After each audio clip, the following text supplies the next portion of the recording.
P-A-S-C-A-L.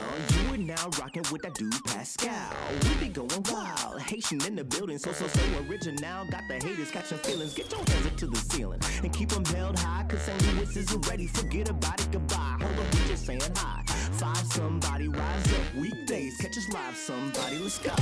Good morning. Good afternoon and good evening, everybody. Welcome to the Pascal Show. Hope you guys all doing well out there. Hope this show finds you in great spirits, because another day above the dirt is always a blessing. Let's not forget that, guys. Oh, yo, yo, yo, yo, yo, yo, yo, yo, yo, yo. Yo, yo, yo, yo, yo. We got some things we've got to get into. There's a lot of stuff going on in the world. Like I always tell you, this is going to be a multi-realmed show, okay? We're going to be going into, like I said, we go into Lord of the Rings territory, okay? We're going to be talking about a bunch of things that are going on in the David case. We're going to be talking about a bunch of things that happened just the other day at the White House Correspondents' Dinner and the attempted shooting that happened over there. There's a lot that we're going to be talking about, so get in here. It's time to get into work. So, good morning, good afternoon, and good evening to everybody. Hopefully you guys are all enjoying your Monday. Hopefully it's been a good one so far. Ours is about to get it's about to get frosty over here. Just gonna let you know that. Hence the reason why this show may be a little bit shorter than usual, because I might have to go and hunker down somewhere, because I'll explain in a little bit. But please do me a favor, before we get in everything, welcome, family, come on into the chat. Let's get this conversation popping. Okay, we got a lot going on. All right, so please do me a favor, hit that like button down below, crush it, do what it do, hit that reaction button if you're watching on these other platforms. If you are watching on these other platforms like Facebook, X/, Twitter, Instagram, TikTok, Rumble, Twitch, Kick, we're on all them mugs, y'all. So hit that subscribe and that follow button on those platforms. Make sure you are subscribed right here on my YouTube channel. Go to my second channel, The Pascal Show Clips. Like we about to be trucking, like piping out nothing but content, crazy content on both platforms consistently. So make sure you are subscribed to both channels. This one is The Pascal Show right here on YouTube. Go to my second channel on YouTube, The Pascal Show Clips. Make sure you're subscribed over there. There's going to be a lot of stuff. There's been a lot of content going on over there, but trust me, there's going to be a tidal wave of content coming out here from this point on. So make sure you are subscribed on both channels. Make sure you hit that notification bell, set it to all, so you know whenever I go live, whenever I upload, because honestly, it is random. Okay, so make sure you do that. Hit that join button down below, become a member, support the channel, guys. Damn it! Hair in my mouth. Support the channel. That seems weird and very aggressive. I didn't mean it like that, okay? Please support the channel. See, I'm smiling now instead of the support the channel. You know what I'm saying? But I still gotta say it like that too, so y'all understand that I'm serious about y'all supporting the channel. Okay? So support if you can. Hit that join button down below. Become a member. Become a family member. Check out my Patreon too, baby. Check that out as well. That'll be greatly appreciated. Check that ish out. Check out that Patreon. It's at a snail's crawl, okay? It's going faster though than the speed of an oil tanker, guys. Right down below. It's going faster than the speed of an oil tanker. Think about that. All right, it's going pretty damn fast in that world. They're like, whoa, slow down. You're going too fast. Ticker that's going down below, that little ticker. Check it out, okay? I'm moving on. And you can also check out pascalmerch.com. Please and thank you. Check out pascalmerch.com, dagnabbit. We got some really great stuff over there, so go check it out, baby. pascalmerch.com, okay? Industry Worth, thank you so much for the first super chat. And of course, thank you, Patty Ward. Patty Ward, thank you so much. So much for the $2, love. Patty Ward. I feel like that should be a a character in like a, I don't know, like some British, like she's like the head mom or something like that of some orphanage. You know what I mean? No offense, Patty Ward. I'm sorry. No offense, but it just give like a British. It's all British. My word, God. They use words like ghastly. You know what I'm saying? Patty Ward. Nobody. Okay, I'm the only one. It's fine. It's fine. No pressure. It's Monday, everybody. It's Monday. Happy Monday to every single last one of y'all. Make sure, again, before I take this down, don't forget to subscribe. Subscribe. Yeah, like the headmaster. Thank you. The headmaster of an orphanage. You know what I mean?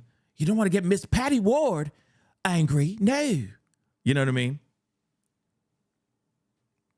And like the closet opens to a magical world. And no, I'm not trying to rip off Lion, Witch, and a Wardrobe. Okay, not at all. I am, but you get what I'm saying. But you don't want Miss Ward knowing what's going on in that closet. God forbid. So again, don't forget to subscribe because we keep it interesting on this show. Okay, you never know what's going to come out my mouth. I try to keep you guys edutained. We're just going to go with that word. Okay, so do that. Subscribe and then hit that notification bell. All right. Welcome to the family. Cat B. Look at that. Won't he do it? Yes, Lord. Yes. Won't he do it, baby? Yes. Thank you, Cat B. Welcome to the family. Okay? Yes, Cat B. Can't be true. Okay, I'm just getting all my dad jokes out the way. Okay? But I got the family chat up over here on this side. Hopefully you guys are all doing well, okay? Put some purple heart emojis in the chat if you're feeling good today. I hope you are, okay? Here's the thing, before we get into everything, because there's a lot of things that we're going through, okay? We're going through multi realms. We're going into the political realm. We are going into the true crime realm, pop culture realm as well, okay? We're talking about David. We're talking about Cole Thomas Ireland, who's not a country singer at all, but he's the guy who tried to go pew-pew at the White House Correspondents' Dinner just on Saturday night. He's being arraigned today. So there's a lot that's going on today. Unfortunately, it's not going to be a super long show. Let me explain why, okay? We about to get hit with a crazy storm. We're about to get hit with a crazy storm so bad that they're saying, hide your kids, hide your wives. I'm not kidding. I mean, they didn't say it like that. That'd be weird if, the meteorologist is like, it looks like a forefront's coming through. Gale force winds are going to be absolutely insane today. Went from level 2 all the way up to a level 4. So ladies and gentlemen, hide your kids, hide your wife, because it's about to get froggy out here. No, he didn't say it like that. That's just me. Okay. But apparently it's about to get really, really, really bad. Okay. Happy Days. Thank you so much for the super chat. Thank you so very much. I appreciate it. Okay. And I'm hoping that today is going to be a happy day for all of us, including the people in this neck of the wood, in this city, in this town, because apparently this storm is going to be really, really, really bad. And Gemini, don't say that to me right now. Don't say that to me right now, Gemini. Okay, Pascal, we've had so many tornadoes last week in KC. Yeah, I know it's pretty bad, and now it's coming over, now they about to just be dropping like it's hot over here. And I'm not happy about that. And I'm worried. Last time, quick little story time. Story time, loves. Come gather. Patty Ward here to tell you a story. Quick story time.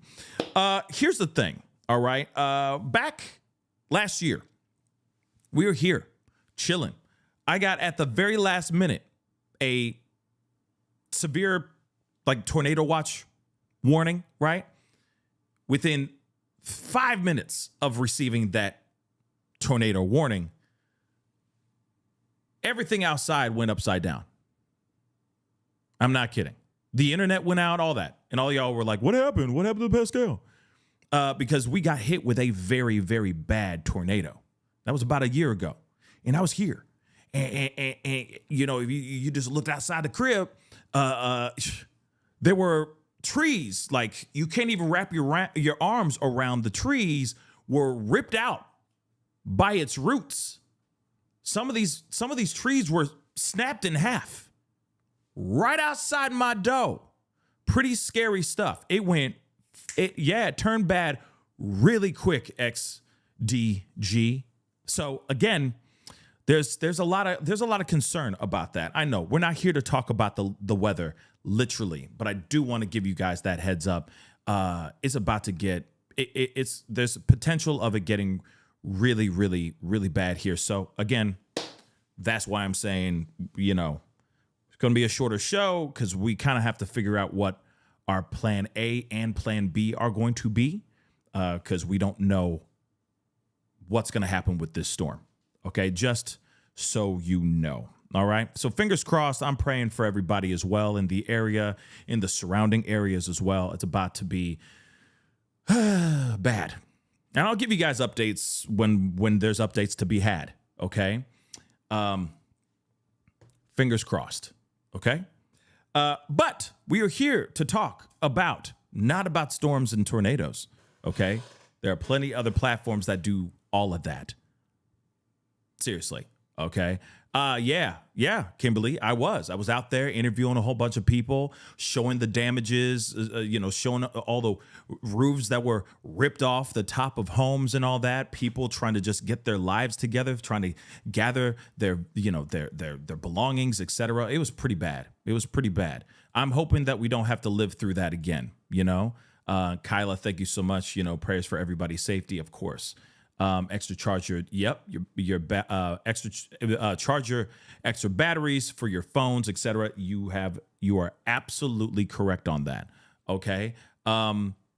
See now, Andy, I ain't chasing no tornadoes. I'm good on that. Okay. I love my life. You see, this life, this soul that's in this body right here is valuable. Just like all y'all's are valuable. So I'm not chasing no tornadoes.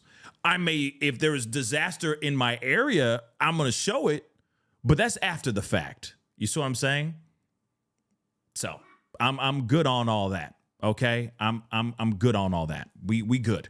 All right. But some bad things are allegedly about to hit the area. And I'm hoping they are freaking wrong. I'm really hoping that they're wrong, but your man is nervous. Your man is concerned. I like my life the way it is. I mean, of course, we always want to transcend, right? We always want to level up, right? But yeah, concerned. All right. So nevertheless, we have got to get into this conversation. Now, I did say and talk to you guys about this in a video that you guys have been watching like crazy, which I really, really do appreciate. I put it up yesterday. And it is a big concern of mine, as it should be a concern of yours too. When it comes to this conversation about D4vd, all right? D4vd, we're going to get into that conversation right now because, well, actually, hold on. Before we go into the D4vd, hold on. Just give me 2 seconds. I want to make sure, I want to check something really quick before we go into the D4vd conversation. 1 second, please.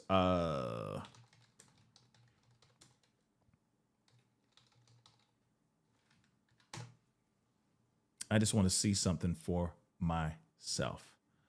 It looks like it hasn't happened yet, so we're not gonna get into that.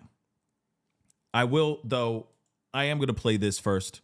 Okay, so we're gonna kind of do kind of bookend the show with two different things, or with one thing. Okay, before we go into the D4vd stuff, I do want to get into the conversation about what happened on Wednesday. What happened on Saturday night. Okay. Now, there was a White House Correspondents' Dinner that was done. Okay. And it got rudely interrupted when a man by the name of Cole Thomas Allen decided to bolt through and trying to get into the actual dinner. And he opened fire only for him to get detained and now he's locked up. Now, how he was picked up and taken in and all that still is up in the air. A lot of people are still asking a lot of different questions about this, okay? People are very concerned. People are wondering what the F is going on because this particular dude, let's keep it a bean, all right? He doesn't check the boxes at the surface. He doesn't check the boxes. This is a very intelligent individual that came from a very prestigious university, very prestigious school, and his life was around engineering and, programming, etc. And suddenly, out of nowhere, this dude is the one with a long rifle and a handgun and a bunch of knives, trying to run in and try to take out whoever he was trying to take out. Now, one thing is for sure. He did have a manifesto. We do need to talk about that manifesto and show you guys that manifesto because it is a little bit weird. And like I said, don't worry, we're going to get into the David stuff here in just a second. But I do want to show you guys this first before we venture on into the topics of D4vd because this also matters. This is insane. Okay, so he wrote a manifesto saying he was targeting Trump officials. So he decided this would be the perfect time. Go after the time when they're honoring media, right? So let's take a look at this. This is crazy. Like I said, this is really what he put up. Okay, so this is he's so chipper in the beginning. Hello, everybody! Exclamation point. That's very strange. Okay, I think this is the first manifesto that we've ever seen where it starts with such elation and happiness with an exclamation point. Usually we see the exclamation points later and they're usually, about something bad. Hello, everybody. So he knows people are going to be reading this. So I may have given a lot of people a surprise today. Let me start off by apologizing to everyone whose trust I abused. I apologize to my parents for saying I had an interview without specifying it was for Most Wanted. Wait, what? Is this guy a comedian? Like, did he just throw in a joke? He literally just threw in a joke. What? So he said, I apologize to my parents for saying I had an interview without specifying it was for Most Wanted. Okay. This guy's, he's interesting. He must have been an actor turned engineer. I don't know, but moving on. Maybe he moonlights as a comedian. That's what it is. Yeah, because he started off with a joke. Like, is he about to break into like some Seinfeld? What's the deal? But anyway, I apologize to my colleagues and students for saying I had a personal emergency. By the time anyone reads this, I probably most certainly do need to go to the ER, but can hardly call that a not self-inflicted status. This can't be real. He really wrote this crap? He really wrote this crap? So, okay, again, I apologize to my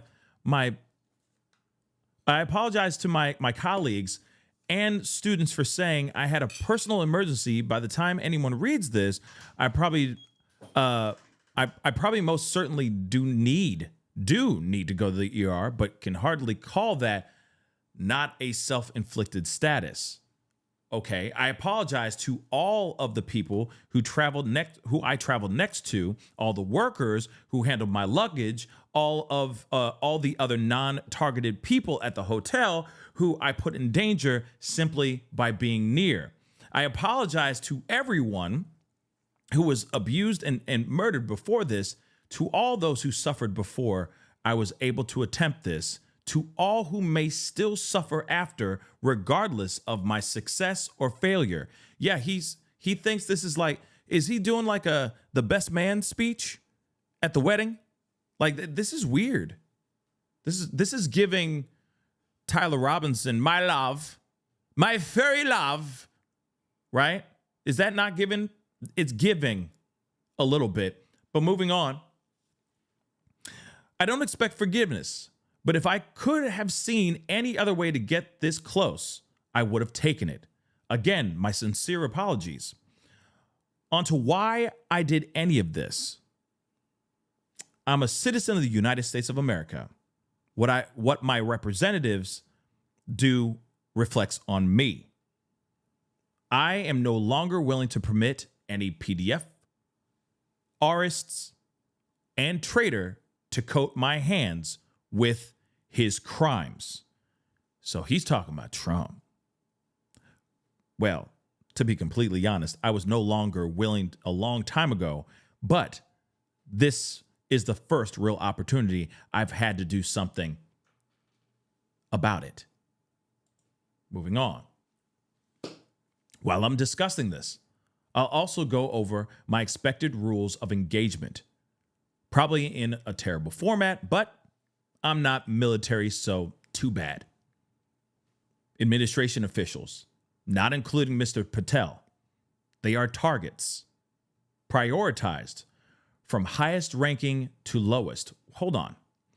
Administration officials, not including Mr. Patel, they are targets. Why is Mr. Patel not a target? I'm not sitting here saying that he should be, but I'm asking why. That's a very specific question. I think we all would like to know, right? Why is Mr. Patel not on the list, but everybody else is? Was he hoping that he would be his new drinking buddy or something? I don't know. Maybe he's like, I loved how he was pounding those beers when the hockey team won the gold. Maybe that's what it is, right? Weird. But we're going to move on. Secret Service, there are targets only if necessary, and to be incapacitated non-lethally if possible, aka I hope they're wearing body armor, because center mass with shotguns messes up people who aren't. Like we didn't already know that. But interesting that he says that there are only targets if necessary and to be incapacitated non-lethally if possible. Remember, he actually shot a guy and he shot him in his center mass, of course, where he was wearing a vest. Now, of course, the guy was injured, but he's going to live to tell the tale. Okay? So that's interesting. So he says administration officials, but not Mr. Patel. I don't know. Maybe he's just a dumbass. I don't know. Why would he say not Patel, but everybody else except you, Patel? You know what I mean? It's like, F you, you're cool, F you, I'm out of here. That's weird, right? That's weird. But anyway, he's like, I hope they're wearing body armor because center mass with shotguns messes up people who aren't wearing body armor. He's funny. He thinks he's a comedian. He thinks he's the next Kevin Hart. So hotel security, not targets if at all possible, aka unless they shoot at me. So he's like, I ain't got no beef with y'all unless you want to start beef with me. You feel me? Interesting. Capitol Police, same as hotel security. National Guard, same as hotel security. Employees of the hotel, not targets at all. Guests, not targets at all. So he was only looking at like Trump, the VP, and all the other mother lovers. That's very interesting. In order to minimize casualties, I will also be using buckshot rather than slugs. Less penetration through walls. I would still go through most everyone here to get to the targets if it were absolutely necessary on the basis that most people choose to attend a speech by a PDF file, artist, and traitor, and are thus complicit. But I really hope it doesn't come to that. So one thing is for show. Cash Patel wrote this. I'm kidding. I'm not. Well, you know, I'm not. I kind of am. I kind of am. Kind of not. Okay. Because this is insane. Administration officials, except for Patel. What's going on? Why is that? Why is that, guys? Does anybody know why? Why? He's saying everybody cool. Everybody not cool except him. Yeah, Patel wrote this. I'm kidding. Did he, though? It is bizarre. That is very weird. Let's be real. All jokes aside, I'm very, very thankful that nothing bad happened. That, you know, one person was injured, but, you know, that guy will be alive. All right. He's going to be okay. And it seems like he was like, I have no beef with anybody. But if you get in between me and my target, y'all going to have some problems.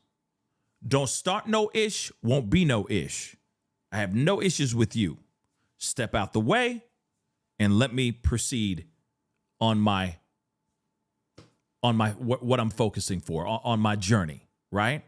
But of course, thank God he was stopped, because he would have done some serious damage. He would have done some serious damage. Now let's also point, you know, just say this too.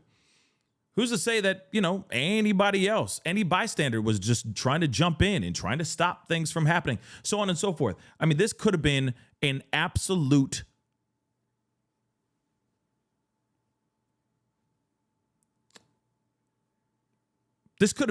carnage. You know? Yeah, you know, sunflowers. Yeah, it is almost like the dude wrote like a half-baked, you know, manifesto, you know? It is kind of like that. F you, you're cool, F you, I'm out of here. Just get out my way so I can get after these nasty mother lovers that are you know, trying to cover up certain things. I mean, let's just keep it real, guys. And I already said it in a video, and some of y'all didn't like what I had to say, but it is the truth. Think about this for a second.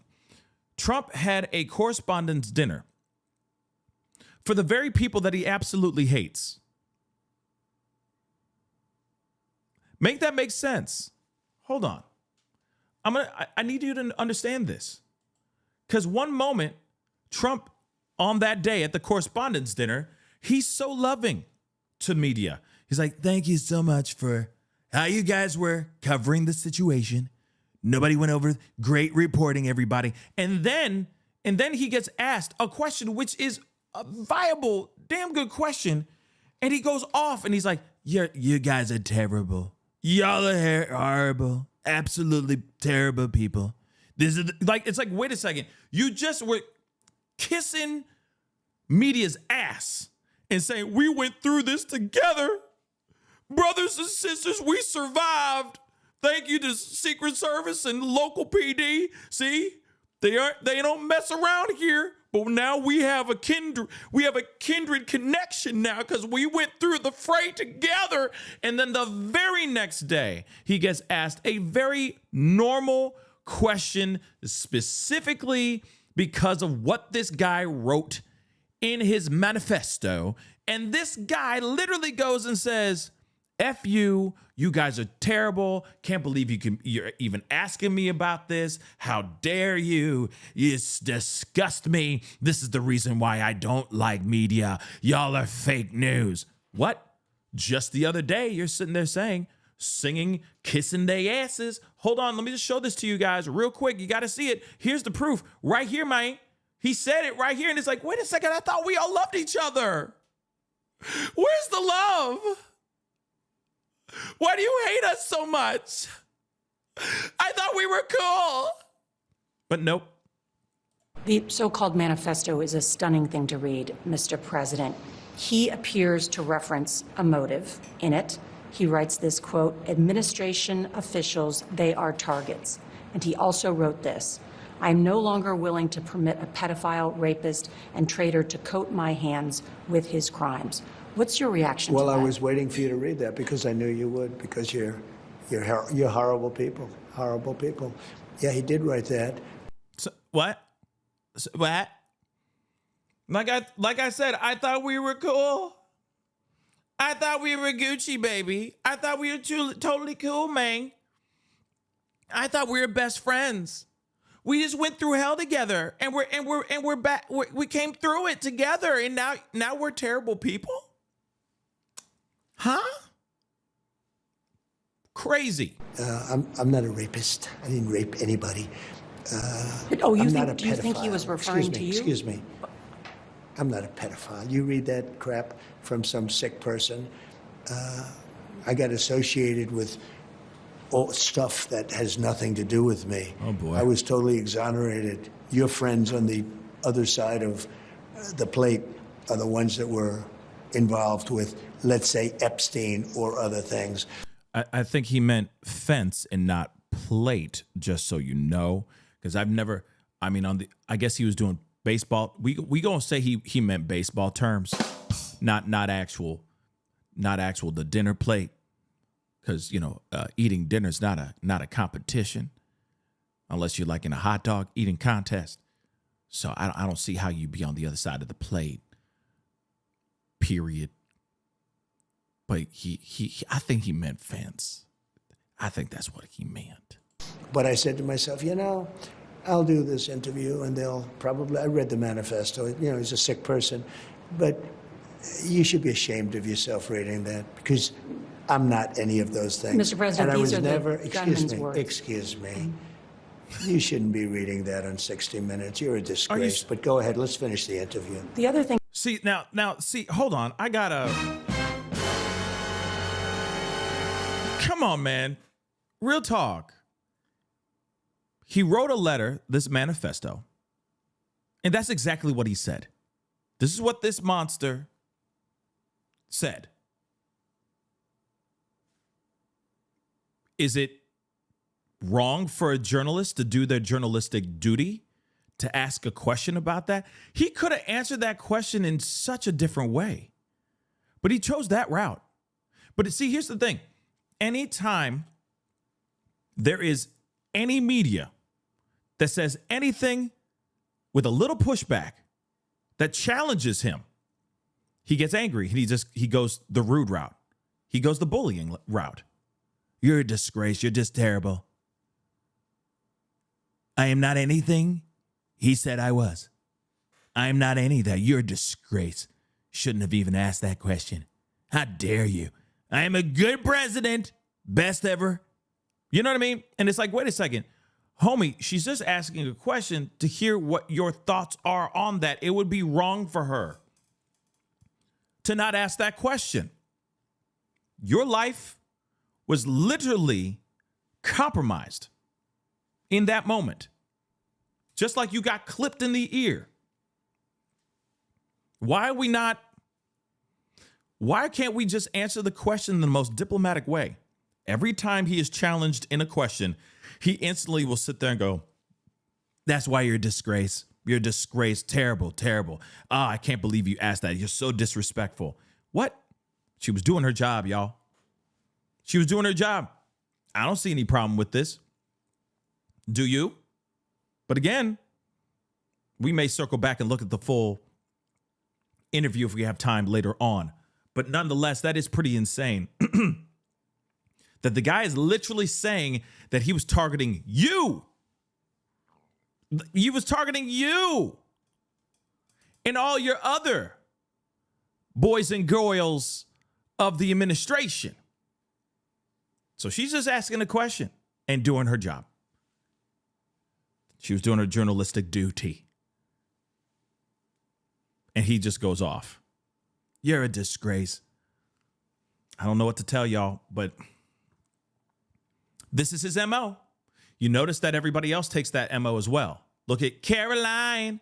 Anytime they ask her a question, that just pushes the envelope a little bit. Because, of course, any person that's out there that just says, oh, yeah, oh, you're right. Everything Trump says is scripture. It's the truth no matter what. But if there's any person that's a naysayer or any person that sees the lies through what they're saying, they instantly rip them apart and say, that's why you're fake news. They're fake news for asking questions. They're fake news for finding out that what you're telling us in plain English is a lie because there's something else being said here. You see what I'm saying? So again, it's weird, right? That's very weird. So again, what in the hell is going on here? What in the hell? But he does have an arraignment going on today. So let's take a look at that. We were just listening in there to Acting Attorney General Todd Blanche speak on Fox News Sunday there as we continue to track the latest here with the ongoing investigation into what happened over the weekend at the White House Correspondents' Dinner. And to talk more about the investigation, we want to bring in Bill Daley, who is a former FBI investigator and national security expert. Thank you so much for coming back on the program here. It's always great to have you. Can you walk us through a little bit about where the investigation stands right now? What will investigators be looking for? Sure. Well, certainly there are a number of moving parts in this investigation right now. Some of them we're not going to be privy to in the public sector because much of the information is going to be used for prosecution. So as they build this case against Mr. Allen, they're going to hold on to a lot of that information because they need to make sure that from an evidentiary perspective that all the analysis is done and that when it's presented in court, it isn't already tainted in some way or any way kind of infringes on their prosecution. So there are some things we're going to see, some things we're not going to see. Certainly the things on the investigation are kind of coming to light, is that not only did he have this kind of stellar kind of educational career, but at some point there was a pivot on this and he changed his views or became much more vocal about his views, apparently against the president. He wrote a manifesto. Whether the manifesto they're talking about that perhaps his family members saw was the only one, we don't know. I mean, I'm sure there's more, but I don't know. It seems very weird. But again, who's going to be spearheading this investigation? It's going to be Cash Patel. So this is going to be very interesting to see what he says and how he handles this situation. But apparently, this guy's about to be arraigned today. Okay, Cole Allen. All right, Black Leg, thank you so much for the love. Every one of these attempts have been by highly educated individuals. I can't talk today, I'm sorry, including Tyler Robinson, or worked in the government. Such a waste of life, sad. We'll never know what they provided to society. It is a damn shame that they chose to go down this route, all right? To go ahead and do what they ended up doing here. It's messed up, but I also want to know what is the thing that got them to go to that level. You know what I mean? To this place. You got highly educated individuals that decide, oh, I want to try to take out certain individuals. What made them make that decision? What outside force or etc. did this and made this whole thing happen? That's the thing I'd like to have answered, right? Mediocre Mama, thank you so much for the love. The way he speaks to others is how I teach my kids not to speak to others. He needs therapy. Yeah, he definitely does. That's without question. Trump is going through whatever he's going through something, okay? He most definitely is going through something for sure. Tyler, thank you so much for being a member for the past 38 months. I appreciate you. Thank you. I don't trust anything about what's happening in this administration or in general. They lie constantly. Yes, I mean, that's basically what it is. We are constantly hearing nothing but lies after lies after lies all the time. Black Lake, thank you. Epstein's files broke a lot of people. Yes, it did. As soon as they said, nope, those files don't exist or the list doesn't exist, so on and so forth, only to find out that there is some semblance of a list. When they say all those things and just straight up lie to the general public, a lot of people turned away. You saw the mass exodus from MAGA land. That's exactly what happened. People just said, F it, we can't handle this crap anymore, we are out. And they chucked up the deuces and they left. And they have not looked back. And what's crazy about this particular attempt, instead of them trying to figure out what's going on, and instead of them going like, hey, this should be a wake-up call for gun control, blah, blah, blah. No, they're using this as an opportunity to basically say, build the ballroom, build that ballroom. Make that make sense. Now it's they must build this ballroom type of crap. Stop.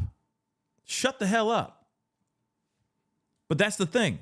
They find out one thing and they run with that all day long. Welcome to the world that we live in. Okay? Welcome to the world that we freaking live in. And that's really, really sad that instead of them looking at the big problem here, they use that problem as a reason, as an excuse to try to push something that, by the way, if they were to do this event, it wouldn't even be done at the ballroom to begin with. So again, what the hell? What the hell? So again, just really, really dumb stuff in my personal opinion. Okay, we got some of that out of the way. We have got to get into the conversation that we all have been waiting for. Y'all have been waiting for. And we got to talk about this, okay? We're going into the D4vd realm. It looked like that was the entire manifesto, okay? I haven't seen anywhere else that gives us more, which, you know, I've looked and I haven't found anything anymore. That's literally all I've seen. It just gets cut off right there. And that is it. It's very weird. Maybe it was written by ChatGPT. I don't know. Could it be the real manifesto? Did he even write a manifesto and they just put this together? Kind of like what people are suspecting with the Tyler Robinson stuff. I do not know. I don't know. All I know is the guy tried to warm up the crowd with a few jokes in the beginning of his manifesto. That's the first time I've ever seen that. You know what I mean? That's weird. That's weird. Don't you find that a little bit odd? The manifesto starts off with jokes. He's warming up the crowd before he gets into what his whole focus and purpose of doing what he did is.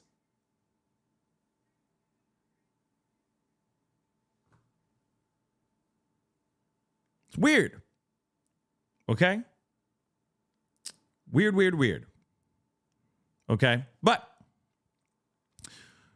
we definitely have got to get into this conversation. No, I didn't see anything. If was her father really in the chat? That's the thing. Everybody, you know, there's all kinds of trolls, guys. All kinds of trolls. So I'll believe it when I see it, I guess. Okay? Now, here's the thing. We got to get into this conversation. We got to talk about what's going on with Celeste Rivas, with the D4vd situation. And there are so many things that I think a lot of people are asking a lot of questions right now. Okay? I am too. There are things about this case that are just taking some very strange and shocking turns. And even myself, I'm trying to understand it fully because it's gotten darker, y'all. Now hear me out. There were things that were being said back in the day that I just kind of put a blind eye to it. You know what I mean? Turned a blind eye to it. I was just like, yeah, whatever. Those are just too outlandish, too far-fetched, too insane for it to be actually true, right? But now we're hearing different things. Now I'm seeing different information and seeing different things that are making me turn around and look at those theories even more. Before I was like, nah, when people were talking about the possibility of another Celeste as like a decoy, or the conversation about the possibility of Celeste actually being almost like sold, if you will. Those kind of stories, those types of pieces of information. Now I'm looking at this and going, wait a second. That may be true. And it all comes from Steve Fisher, I'm sorry. Okay, the private investigator who's been very much on top of this case. Okay, he has been on this case, and the information that he's put out has been absolutely jaw-droppingly shocking. One of them that I talked about yesterday, which we're going to circle back and talk about here really quick, is the possibility of the parents actually been known about Celeste living and being with D4vd. So much that apparently dude was paying them. What for? Don't know. All we can do is speculate that maybe they were getting paid to keep quiet. Maybe they were extorting him. Or maybe, you never know. Actually, this is the only other side I can think, okay, of, is the only other thing I can think of, and I'm still here, guys, but the only other thing I can think of is that just maybe, he lent them money. You see what I'm saying? That maybe he just lent them money. I know that sounds a little bit insane, but that's the only other excuse I could think of. That they asked to borrow some money, he hooked them up, and they received that, and he lent them some money. But I don't think it's that. I think it's deeper than that, because no matter what, she was 13. Real talk, 13, 14 years old. Regardless if it's like, oh, that's nice, he just lent them money. No matter what, she was 13, 14 years old. She was not of age, so it doesn't even matter if he lent them money. That still shows that there's a possibility that they knew that he was an adult and that their daughter, which they clearly should know how old she is a minor. And that she shouldn't be in some sort of romantic relationship with the likes of somebody like him, right? That's crazy. Now, Daniel, thank you so much for the love. I just joined, but did you see where SF on Gideon's stream? Yes, we're talking about it right here, right now. He told him about the second girl at the other house that I was referring to in my super chat the other day. I recorded it if you didn't. Well, obviously, we're going to be looking at that interview here in just a minute. We're going to be, deep diving and taking a good look at it here in just a minute. So just hold tight, and we will be looking at that for sure. Because again, we're not going to be watching the whole doggone interview with Gideon because, of course, I want you guys to go and check out his full interview over there, uninterrupted by me. But there is a lot that he says in this interview that is just crazy. And this is from a private investigator that's doing their due diligence and doing the work, getting boots on the ground, doing the investigation and finding out all of this stuff. So, Only M, thank you so much for the love. Appreciate it for gifting one membership. Welcome to the family, you new member, okay? All I ask for you to do is pay it forward, okay? That's all I ask. Pay it forward, open the door for somebody, do something nice for somebody, okay? That's all right? But welcome to the family. Thank you so much for the love. Now, I just want to take a trip down memory lane and listen to this clip one more again. This is something that we just talked about in the video that I did yesterday. Again, this is absolutely insane, what we're hearing here and what we're seeing here. Wait a minute. So she wasn't really missing. You want to know, in my opinion, what the missing persons report was about? It was to cover their ass so CPS didn't come in and say, hey, she's not going to school. What's up? If she's a missing person, you say she's not going to the school because she's a missing person. Then you don't have CPS in your life at that moment. And I sympathize. I know that they are.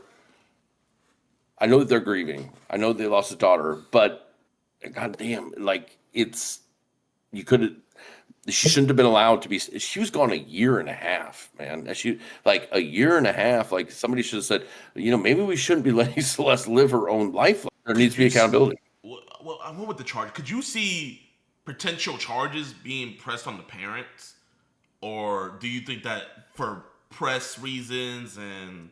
Yeah, I think it's too high profile of a case, right? So they're going to say, oh shit, if we do that, we're going to have a certain amount of the people that are going to be like, I don't care if what they did is wrong. They, you got to give them some space because they're a grieving family, and they are. And they definitely are. But at the same time, I'm going to keep it a bean. But if they are grieving, which they should be, and they are, I'm sure, let's keep it real.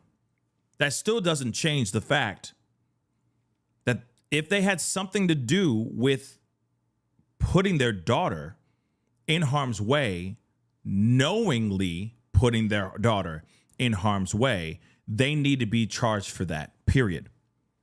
Think about this. Let's be real.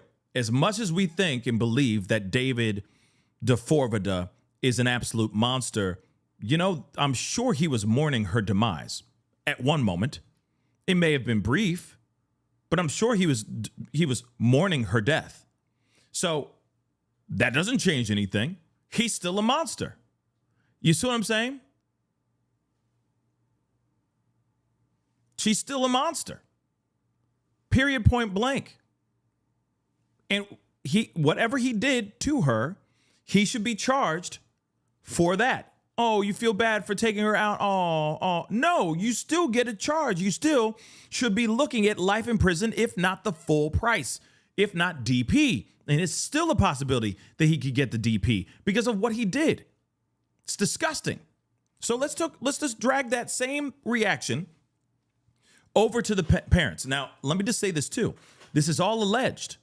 This is all alleged. All alleged. Apparently Steve Fisher has proof of said transactions. That's it. I don't. So all I can say is it's all alleged for right now. But if it is true, they should be charged as well. I don't give a flying F. I don't care. They should not be able to just sit there and go, oh, well, they're grieving parents. No. If they literally put that kid, by the way, into the clutches of this monster, come on. So again, it's ridiculous, okay? It's ridiculous. So again, regardless of all this, if there was transactions or not transactions, and they knew about this, and they let their kid continue staying with that guy, with this piece of trash, they should definitely be charged. They should be looked at, etc. It doesn't even matter. It doesn't matter, okay? He's not in the chat, guys. It's a troll, okay? Moving on. If they knew about this, okay, and they literally put that child into the hands of an absolute monster, and they didn't do any transaction at all, but they knew that she was going over there, they should be looked at. Doesn't matter if this is a high-profile case or not. In fact, even more, those two should be looked into because it's a high-profile case. They shouldn't be able to walk free. They got other kids too. They at least have one other child. What kind of harm are they putting that child into as well? On some real stuff, there's some really, really bad things that are happening right now that all of them should be in trouble. Let me just say this. For once, can we get the bad guys, all of the bad guys, locked up, okay? Can we get all the bad guys locked up this time? This is Diddy, okay? But a very, very nasty, disturbing, demonic, violent version of Diddy. Diddy is a sociopath. I'm already convinced of that. Okay, we don't know whether or not he took people's lives or not, or anything of that sort. But this is giving me Diddy vibes, but at a younger age. Okay, then you sprinkle a little Epstein on that mother lover. You got yourself a diabolical sociopath. I'm sorry, I said it. I got some theories about this whole situation. I'm going to talk to you guys about it in a second. But here's the thing with this dude. And if it's true that there was transactions made by parents, that means they made a deal with the devil. And yeah, you can sit there all day long saying, oh, well, maybe they wanted a better life for their daughter, blah, blah, blah, right? He's a celebrity. It's an opportunity for her to get, for her to level up and all that, right? And he's also giving us a little bit of monies, allegedly. Still doesn't matter. She was a minor. Did they sign off some papers saying that he had, custody over her or something like that? Never heard anything like that yet. Haven't seen anything about that at all. So why were they allegedly getting transactions, money from him? What's up with that? Why was that happening? Someone needs to explain that. So you can miss with the nonsense of the idea that, oh yeah, they didn't know at all. They knew. We're going to see it in the interview. He even says himself, Steve Fisher even says, yo, the mama knew. As soon as they said, oh yeah, such and such, this person's missing, blah, blah, blah. They were like, yeah, that's my daughter. And she was dating a guy named David. She was dating a guy named David. What else do you need to know? The only thing I could say is maybe she really didn't know. The parents didn't really know the age of the guy. Maybe they never asked any questions, so on and so forth. But you still got a guy pulling up in a Tesla. Okay? Pulling up to the scene in the Tesla. Okay? Picking her up and all that. So he's old enough to drive. She is not of age, anywhere near the age of even having a permit to drive a vehicle. You don't think the parents would be like, hey, how old are you? How old is David? He driving a car. How old is he? They're not asking any of those questions? Daddies, fellas, hey, yo, fellas, all you baby daddies and all you husbands and all you daddies out there, okay? Let me ask you something. You got a daughter? Y'all got a daughter? And some of y'all have daughters around her age. You tell me, fella pulls up in a car. Doesn't matter. It could be a jalopy. It could be a piece of trash. It's living. It's on its last leg, but he's still operating heavy machinery, picking up your 13-year-old daughter. 13-year-old daughter. Hold up. Are you not asking questions to your daughter? In fact, are you not even going up to the dude? Say, hey, baby, come here. Who that boy? Who that is? Who that boy? Who that boy pulling up in that Tesla? I don't know who the hell that is. Yeah, okay. He David. Yeah, that's fine. Who that? And where the hell he taking you? Get this man inside this house. Get this man inside this house. I need to have a conversation with this man. You 13, you got another thing coming. Who this mother-loving dude pulling up to my crib? Picking your ass up. Who are you? You see what I'm saying? Crash out immediately. Absolutely, Mimi. Or you're telling me daddies? Let's not even, I already know the mommies will probably ask questions, most likely crash out too. But I'm just saying, daddies. Daddies of daughters. Come on, you know exactly what I'm talking about. You know what I'm saying? Your little princesses. And a homeboy pulls up to the crib and he's driving the car and your daughter she ain't even been in her teens long enough. And she all of a sudden having a dude pulling up to your crib to pick her ass up to take her somewhere. You're not asking questions? You're not asking questions immediately? Yeah, chitty chitty bang bang. You know what I'm saying? 18? Man, you look like you're 30. I'm just saying. Instantly, you're asking questions. Okay? Yeah, thank you. You daddies that girl dads that are out there, okay? You can do the white version too. You can be like, who is that gentleman right there? Who is that gentleman pulling up to my house? Young lady, you're not even of age. Who is this man?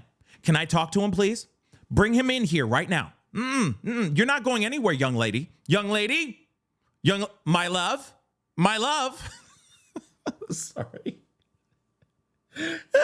You know, we can translate it a little bit. You feel me? The black daddy, who that is? The hell he picking you up for? I don't know who he is. Bring his ass in here right now. I'm not playing, young girl. Go get him right now, or you ain't even going nowhere. The hell? Who is this kid? You see what I'm saying? Crashing the F out, right? Dads of all colors are going to do the same thing. Okay? Young lady, my love. Listen, princess, he is way too old for you. How can he even afford that Tesla? Look at that Tesla. You're telling me he's the same age as you? He can't even drive that car. He shouldn't even be driving that car if he's the same age as you. So who is this young man? Huh? I want to know. Looking out the window. I want to know. Bring him in here right now. Instantly, I need to have a conversation with this young man. Straight up. We don't play. So again, you're telling me that daddy, Celeste daddy ain't asking no questions? He just cool with it? That seems a little bit weird, don't you think? That's weird. So now we're hearing transactions being made, so on and so forth. That explains a little bit more. She was missing. They filed her missing over a year and a half before her body was actually found. It's not like they were out there going, please help me find Celeste. We don't know where she is, when in actuality, they knew exactly where she was the entire time. Every time she ran away, she was going to the exact same crib, the exact same spot. She was constantly found every time in the Hollywood Hills. Once you start doing the reverse math, you're kind of going, wait, it's too good and too wild to be true. There's no way this could be true. But in actuality, it could very well be true, y'all. Imagine that. Young lady, who is this young man right here? I've never met this man before. Is he in your school? Because I've never seen that before. I've never seen a man with is that a do-rag? Is that an oversized do-rag? What is that? Is it a bonnet? I thought only black ladies wear that. But I've never seen this man before in my life, young lady. Can you please bring him in right here, Celeste? My love. Bring him in right now. I've never seen this man before in my life. He doesn't go to school with you? Exactly. Where is he? Bring him in right now. We're having a conversation. Young lady, I have spoken. Go get him. Yeah, oversized shower cap. That's not a shower cap. A mother loving shower cap. You know exactly what I'm talking about. Honey, my love, my little princess, I love you, but I don't know who he is. Bring him in right now, okay? Him thumping that hippity hop. It's making me nervous, Celeste. Bring him in right now. You're telling me that they're not doing that? Parents aren't going to be going there and sitting there doing that? They're going to be crashing out instantly. So again, that's crazy. There's nothing wrong with a sleep bonnet, baby. Nothing wrong with a sleep bonnet. Use it, baby. But he has that big one. He has like a huge sleep bonnet. You know what I'm saying? And I get it. He got to keep his hair looking fresh and clean. But it's, he wears it out too, which is, he wears it. He wore it at his listening party. Big old bonnet. No, and he was not at Walmart. Okay, or getting on Spirit Airlines or Frontier. You see what I'm saying? Like he literally was wearing at a listening party. Huge bonnet. Is that a shower cap? Oh my God. Okay. So again, you don't think us as parents, we ain't gonna be tripping balls In fact, I'd be like, "Where's my heater?" Oh, sorry for the white people in the chat. I'm not trying to ostracize you or single y'all out, but I'm just saying, where's my gun? Where is my gun, fellas? Where the heater at? Oh, he about to see the piece, okay? And it's already hot. What's up? Already one in the chamber, okay? So again, fathers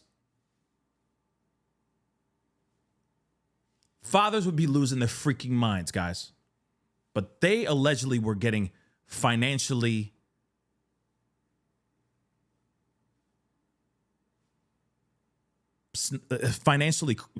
silenced, I guess. But they've also got to be like, hey, we messed up. We messed up. And listen, there is, I think there's going to be financial transactions that come out in this that are, if this goes to trial, they're going to show that there were people that were getting money, and it's going to look really, really bad. Now, here's the thing. He does not say, well, we're going to be checking out the full video here in a second, but he does not say specifically who is getting financially silenced or financially paid, or who's actually getting paid. Okay, financially compensated. Thank you. I was thinking of I was thinking compensated, but I was thinking of like something meaning like trying to keep them quiet, right? That they were getting financially gagged, right? His own version, like I'm paying you to stay quiet. I'm paying you to keep silent and not say nothing, while they may have gone to him and said, we are about to extort you because you are in a relationship with our daughter. You keep having her run away to your home. This is a big problem.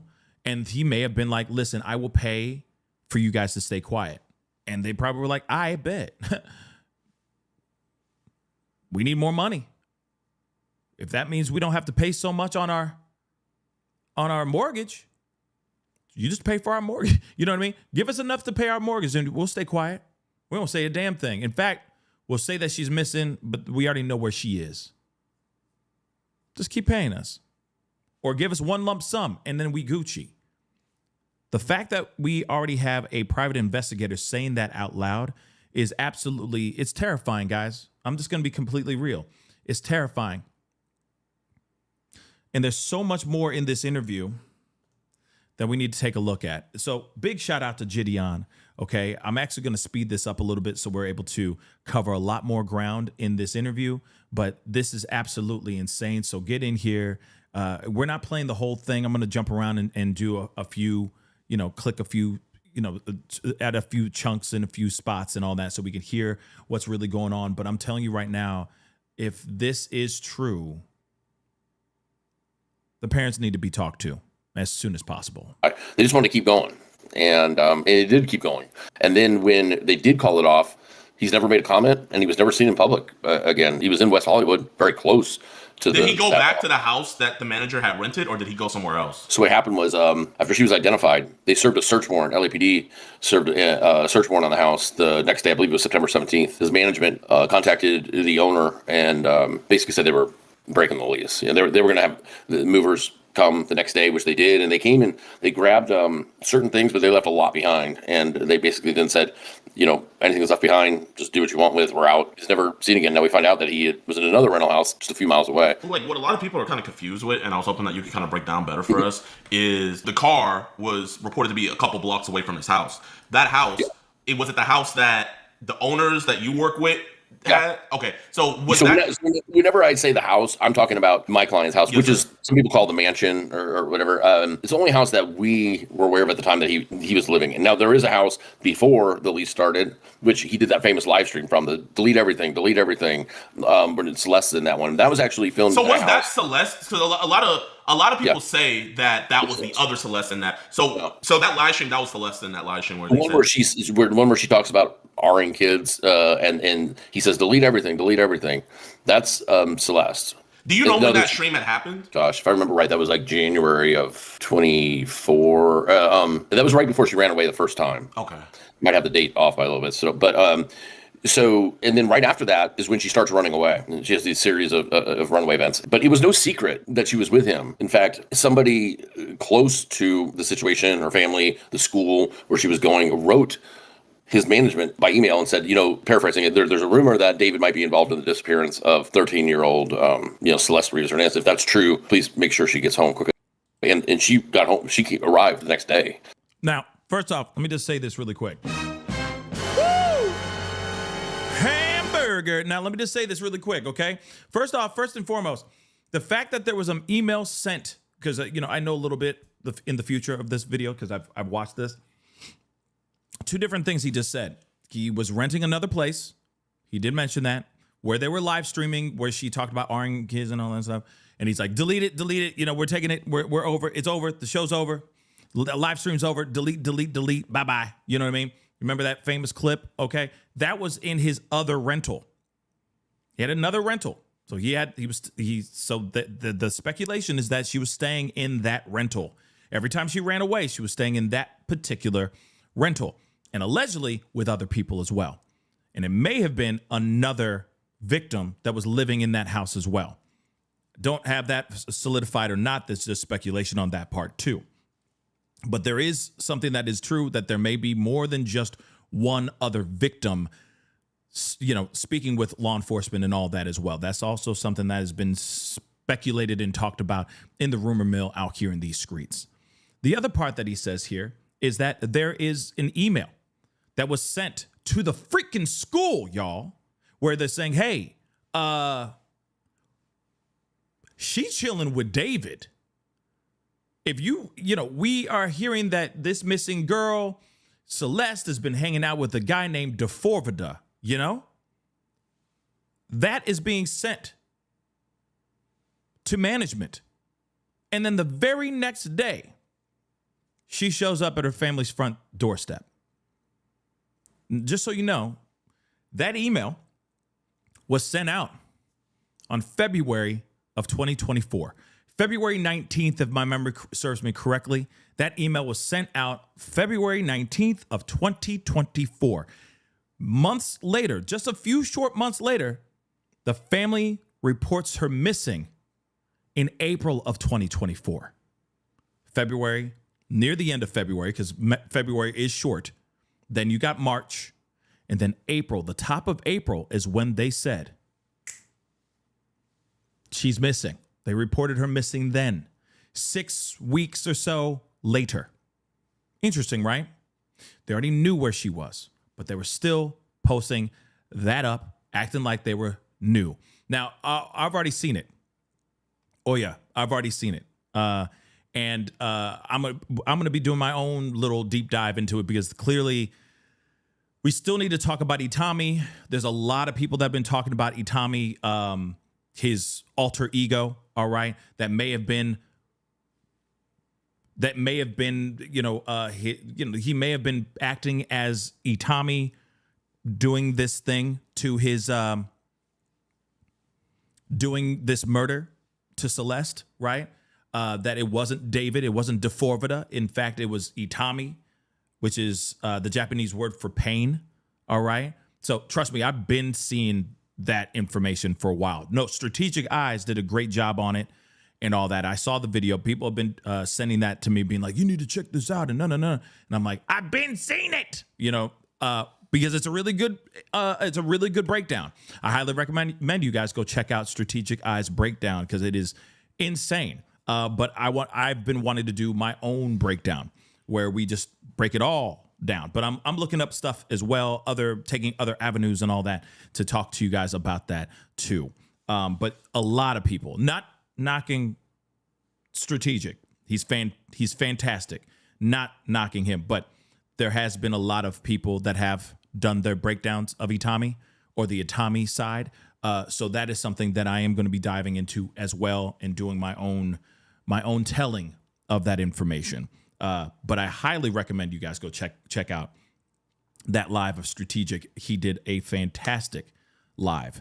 I think that was Saturday, if I'm correct. He did a very great job. So, and that's my boy. That's my boy right there. In fact, I've been trying to, I want to get him back on the show. talk about this show or talk about this case specifically. So you may be seeing a cross pollination in the very, very near future with Strategic. Okay, yeah, he did a very great job with that breakdown. But I digress. Trust me, we will be talking about the Itami thing in the very near future. Okay, like I said, I'm taking it in my pace, if that makes any sense. And like I said, even BJ Investigates. Shout out to BJ. Come on. Even BJ Investigates. Fantastic. She did a fantastic breakdown of Itami, the Itami situation as well. Like I said, there's been a lot of content creators that have already done their due diligence, breaking it down and explaining it to everybody. This very strange. D4vd is unique. Let's just say that. He's a unique individual, all right? But one thing is for sure, we will be talking about that for sure on this platform very soon. Sometime this week, we will be chatting about it, okay? BJ brought me to you, Pascal. Oh, that's sweet. That's sweet. She's dope, okay? She's dope too. So shout out to BJ Investigates. I think she has a live stream channel too. I forgot what it's called right now. I think it's like BJ something live. I forgot, but she's got a great platform as well. Strategic Eyes is always killing it. Always great. Okay. We've known each other and been following each other before we even hit I think it was like before we even hit like 50,000 subscribers. And I'm talking about on both platforms. You know, we've been known each other for years. He's been great. Okay. So again, BJC Live, that's what it is, okay? Fantastic platform. She's amazing, very informative, okay? So just like I said, check out Strategic. Definitely check out BJC Live. Shoot, I'm going to say this too. She's doing a peppering of this, but I'm going to say it anyway because this is my girl, okay? Gisela, Grizzly True Crime. You just got to go check her out. Fantastic show, all right? Very thorough. Very informative, and she's great at that with her stuff too. So just saying, shout out to all three of them. Those are all three very, very great platforms. Go check them out. You won't be sorry. Okay. And you know what? Shameless plug. Tell them I sent you. Okay. Please and thank you. You know, we gotta show love to every other platforms. I feel like a lot of other platforms want to throw shade on everybody. You know what I mean? Like, I'm the only greatest platform ever. And that's such a stupid thing to do. You know what I'm saying? It's very dumb. Share the love. There's plenty of space at this table to eat. Okay? So, just saying that out loud. Okay? So, moving on. Check out those platforms. They're fantastic.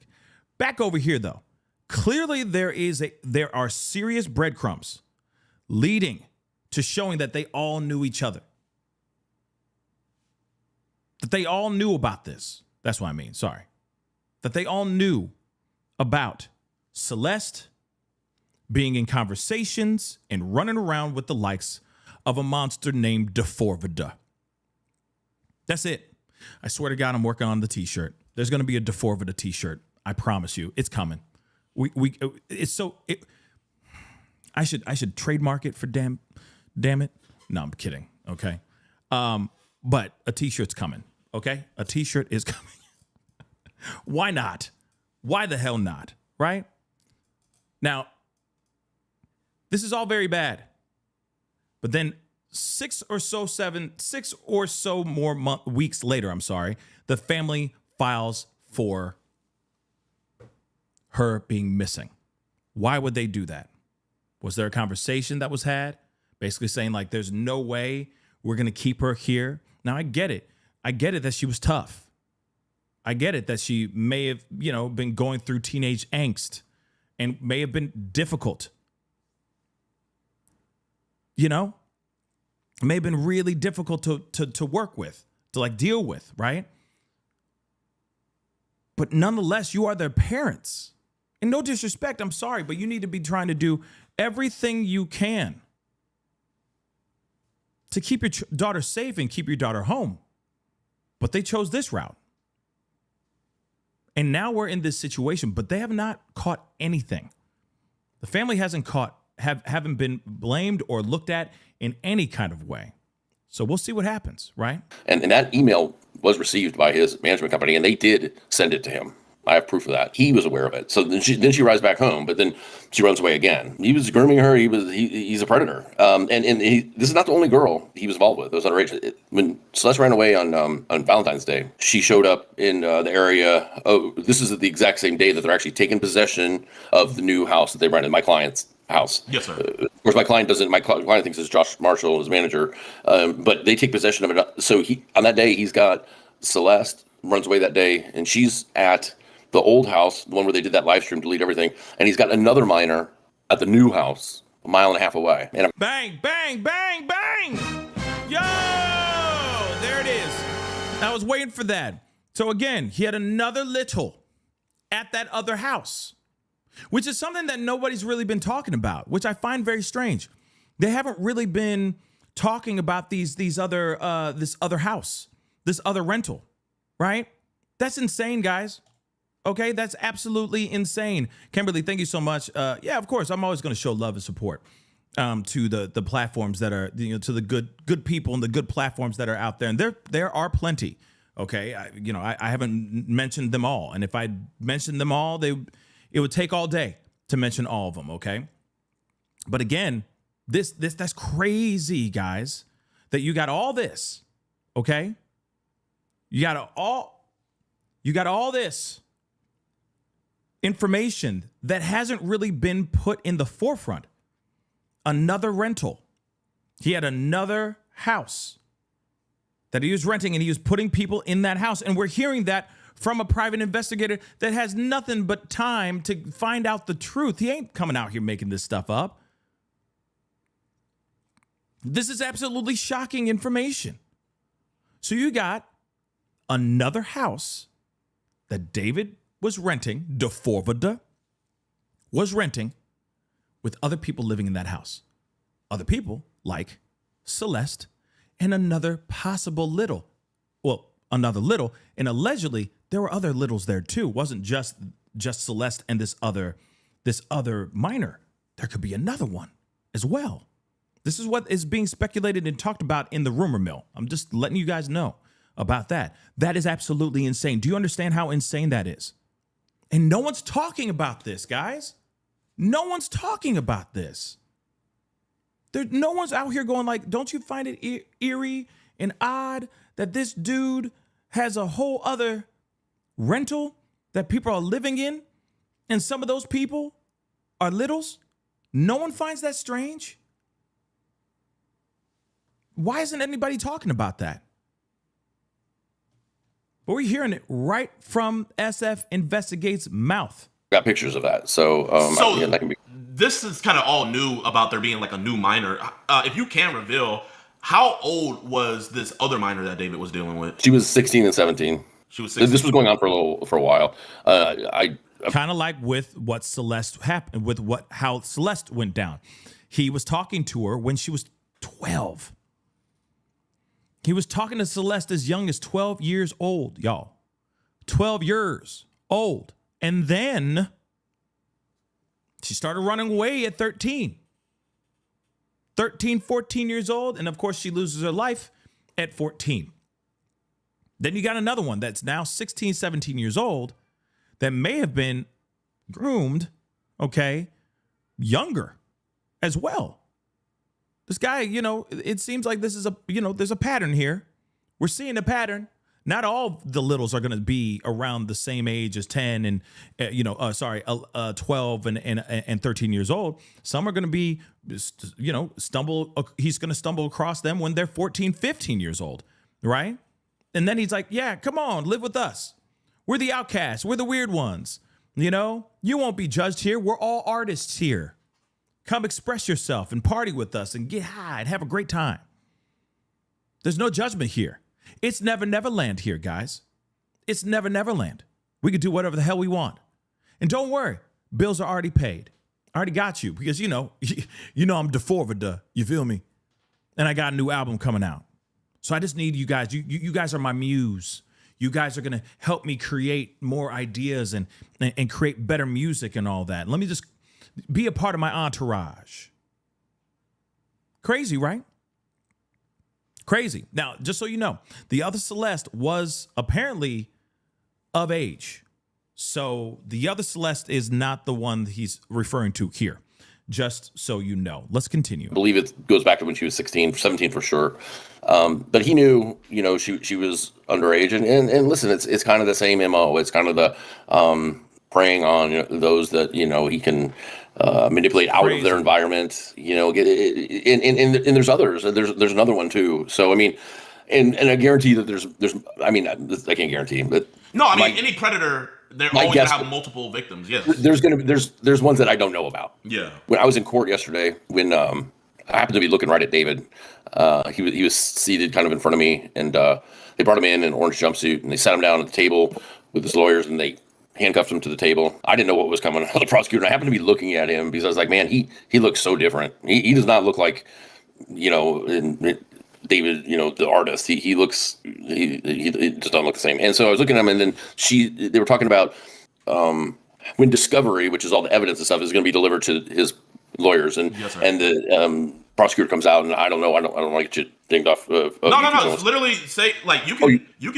say that. Okay, so she comes out and says, Your Honor, one of the biggest issues is that there on his phone there was a voluminous amount of child porn. Proper word now is CSAM, right? But she went child porn, and then she goes, and because of this child porn, I mean, she said child porn 4 times in a row. It was very intentional. You had to let him know.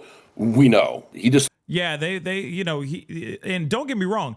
If you were prosecution, do you think that they're not going to go with that angle? You don't think that they're going to be doing, excessive amounts of posturing to let them know, like, we know how nasty you is, and you ain't got nothing, baby, right? Now, I got a super chat here, so let me get this. Angelina, thank you so much for the love. I really do appreciate it. Do you think that she found out about other girls? Nothing says revenge more than a 14-year-old on love. First off, here's the question. I don't think so. I know that's going to be no.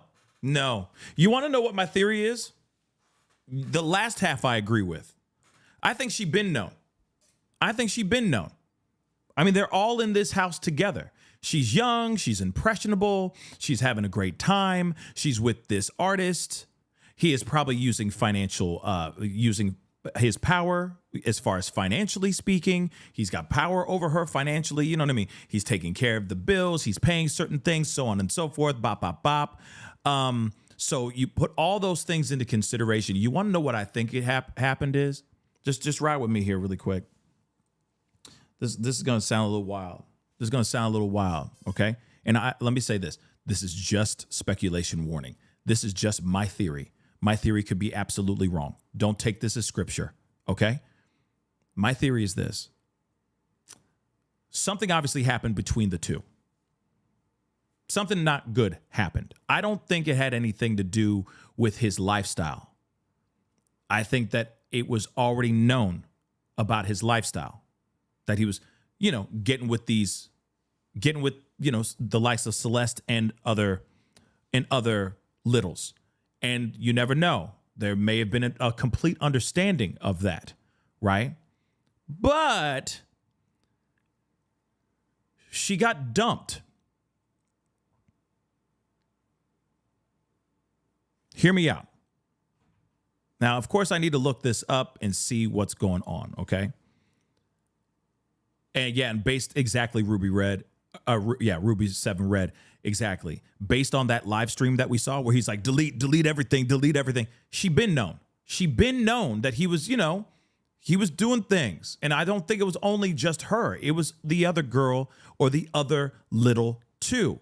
But here's the thing. Let me just expand on this for a second. I think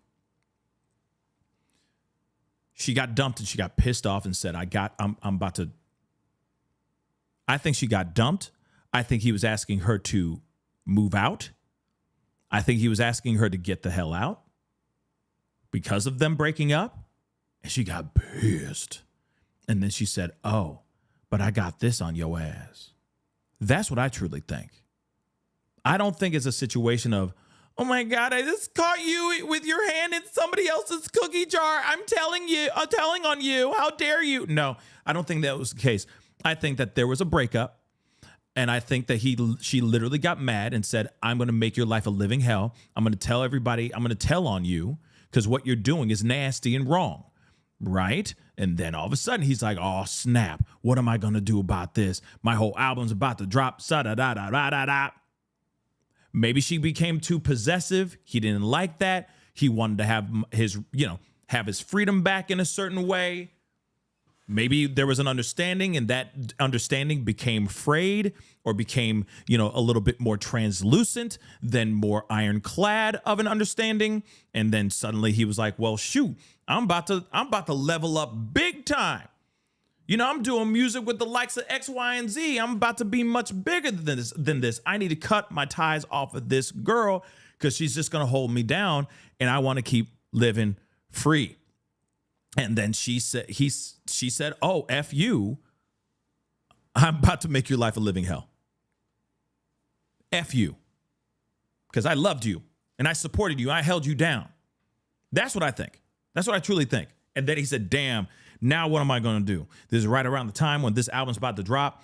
And you know what I mean? And I'm sure at one point he tried to get her back in his good graces. Maybe they got back together, started dating again, but then they started fighting again or something of that sort to the point where he's like, nah, this ain't going to work. Shoot. I can't keep control over her. What am I going to do? And then he's thought of, obviously he went down that route, right? Breezy, thank you so much for the love. Do we think there was a peg scare? Oh, a preg scare causing him to get caught? Maybe. I mean, I don't know. I can't answer that. Maybe there was a worry about her being with child. I don't know. I don't know. But what I do know is that there was a breakup, and I think he broke up with her. I don't think it was a situation where she said, oh my God, I just saw you with another girl. How dare you? I'm going to make your life a living hell. No, I think he literally was trying to separate himself from that relationship with her because I think things got maybe too intense. Things got too serious or something, or he just wanted life. He just wanted his freedom back, And he's like, yo, I'm about to be a superstar. My name is about to be bigger than I've ever expected it to be ever before. I'm about to be a household name. Everyone will be saying D4vd as they're making their scrambled eggs and grits in the morning. I shall be in infamy. So I need some distance. That's the other thing too. He was going on tour. So maybe he just did, and it was a big tour. So maybe he was just like, yo, I just want to be able to live my life and not feel the pressure, So I think he wanted that freedom. Yeah, XV Jim. And now he has no freedom. You see what I'm saying? Bars, right? So possible, very possible. But this is absolutely insane to think that there were other littles involved in this home and possibly involved in a legal way with the likes of D4vd. But let's continue on. I truly think he said, I'm done. I need some freedom. I need some space from you. Like, I love you, but I need some space. And she was upset. And then she put everything on the line. And he probably was like, I needed to move out. That would have been her going back to her family's home. Do you realize how terrible that is for a girl who just been living for a year and a half, pretty much free to do what she wants any old time? And now you got the guy who was the one who was helping you live in Never Never Land is now trying to kick you out of Never Never Land. Yeah, so she's probably like, no, F you. I'm ratting on you because I know how nasty you is because you nasty, right? He is nasty. I mean, let's be real, okay? But we're going to talk more further about this here in a second. Daniel, thank you so much for the love. That's exactly what I was referring to the other day, because supposedly CRH didn't know that he had another girl stashed at the other house. In my honest opinion, it had something to do with her outing him as a PDF. Absolutely. It was, absolutely. And that's what the prosecution's already been saying, right? What's CRH? I'm sorry, CRH? What is CRH? Somebody put that in the chat. I don't know what that acronym is right now off the top of the dome. But yes, she was indeed about to out him as a nasty mother lover, okay? So that is for sure. And yes, Daniel, I remember because when I read that super chat, and then later we saw the video of Stephen Fisher on Jesse Weber's show, basically saying, yeah, there was another little, and it's at another house. I was like, damn. So that is actually true. Another house was rented by David, and then another little was living there too, right? All bad things, guys. All bad things. Let's see this. Sabrina, thank you so much for the love and being a member for almost 2 years. I appreciate that so very much. Thank you for all your hard work, Pascal. We truly appreciate you. Please hit the like. Yeah, guys, make sure you hit that like button down below. Please do that for me. Hit it. Crush it. Do what it do. That'd be greatly, greatly appreciated. Crush it. Do what it do. Please hit that like button down below. Let's get it to 1K, okay? That'd be greatly, greatly appreciated. We're going to continue on, all right? Don't forget to hit that subscribe button as well. Subscribe. That would be dope as hell as well. Let us get into this. Okay, hold on. I got another super chat. Let me get it before we get into the weeds here. Where did it go? There it is. Oh, yeah. Thank you so much for the love. Down the rabbit hole showed where he wants CashApp to 9K. What if they broke up?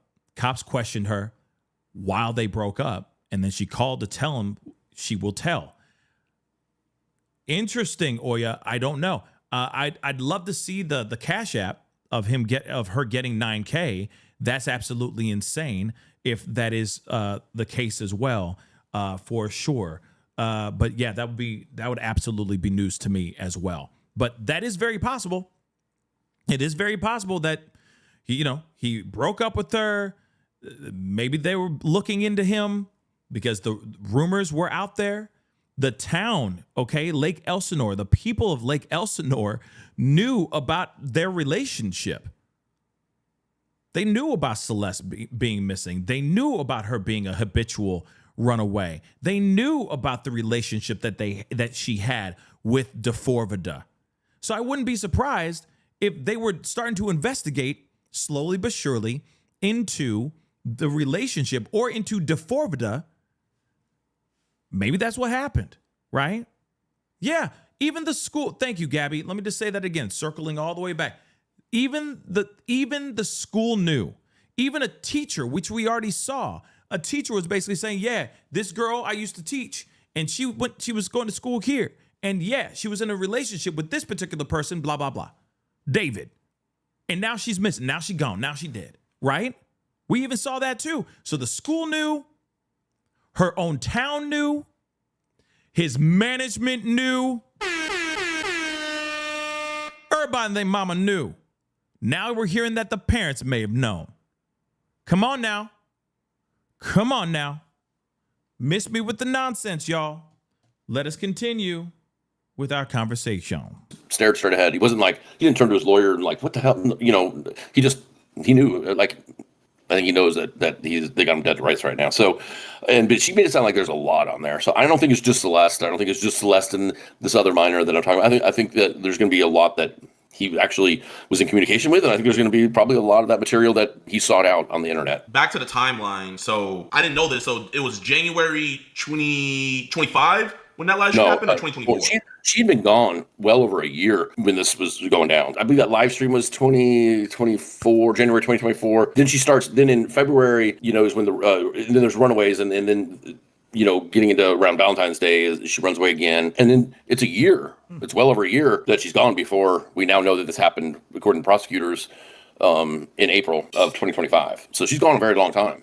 And that's been the whole thing, is piecing this together. Where exactly was she? Because we didn't really have evidence that we had evidence that she had been to the house, but not that she was like living at the house. And David would travel a lot for concerts or whatever, and nobody would stay there. So we're like, where was she in all this time? And then we find out that she wasn't truly a runaway. That's a part that's upsetting to me too, is that her family knew where she was, and she'd shown up for like her cousin's high school graduation. She showed up at a family event. There's a video out there of her arguing with the next door neighbors in the apartment complex next to her house, all while she's supposedly a missing person. And so it's all very frustrating. There's a lot of things, a lot of failures around her. And I understand she's probably a handful. I get that. But the thing is, she's a kid. That's part of being a parent. She needed a direction. She needed like a direction in life. And it's not okay. They knew who he was. And it's just, I don't care how rich he is. I don't care how famous he's becoming. I don't care if he's living in a mansion and he can afford to support her. It's not okay. She's 13, 14 years old at this time. It's never okay. Well, thank you so much,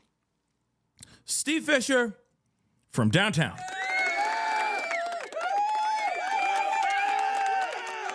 It's nothing but facts, baby. It is nothing but facts.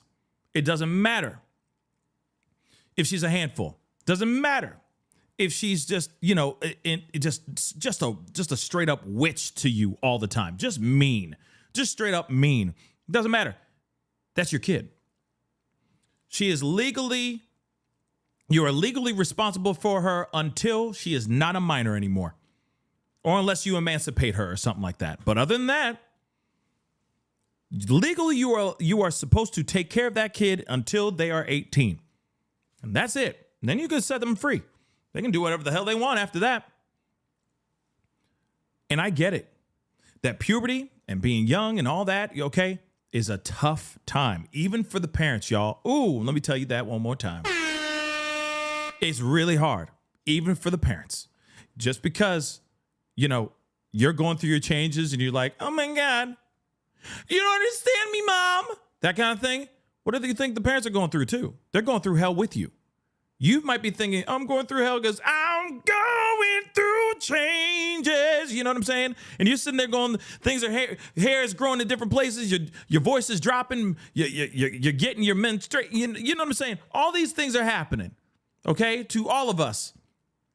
Parents are going through hell too. Damn. All they want to do is try to figure out how to talk to you. They're going through the same hell with you. True. No jokes. Real talk. Right? But that's still your parents' job to take care of your ass. Whether you like them or not. Because eventually it all comes back. Then later on when you're older and whatever, thinking about your parents, that oh, you love them to death. As long as they're good parents. Hopefully they are. But you're literally going like, they were good parents. And it's like, honey, if you knew what you were like during puberty, trust me, we were really good parents to you. You know what I'm saying? Because for a fact, those parents are literally thinking in their heads like, how can I stuff her back in the womb? Is there a receipt? Can we return this child back from whence she came from? Is there a way we could just do the reverse math? Can we do that? Because puberty is tough. Some of you kids make it really, really hard for the parents. On God. On God. Some of you kids, my Lord, some of y'all don't even learn until it's way later. And your parents are just like, what did I say? What was going to happen? Exactly how it went down. You think it wasn't going to go down that way, but guess what? It did go that way.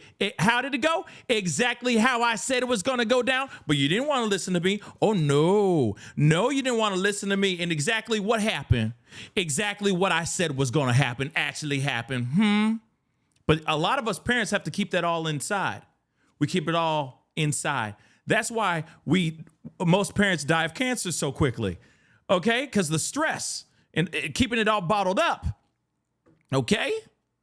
Just so you know, okay? So again, doesn't matter how tough your kid is. That is still your kid. You can't just go ever, bah, Get out. Bye. You can't. That's a 12, 13, 14-year-old kid. Your legal responsibility, whether you like to have that responsibility or not, legally, that is your child. Return to sender. I'm done. I'm done. Return. You know what I mean? You can't even. The ticket's already been bought. You feel me? Can't. They can't reimburse you for the child. The only thing you can do is do as best as you can to be the best parent you can be. In this situation, what happened here? What happened? Did the parents give up? Or did they see possibly an opportunity to level up financially?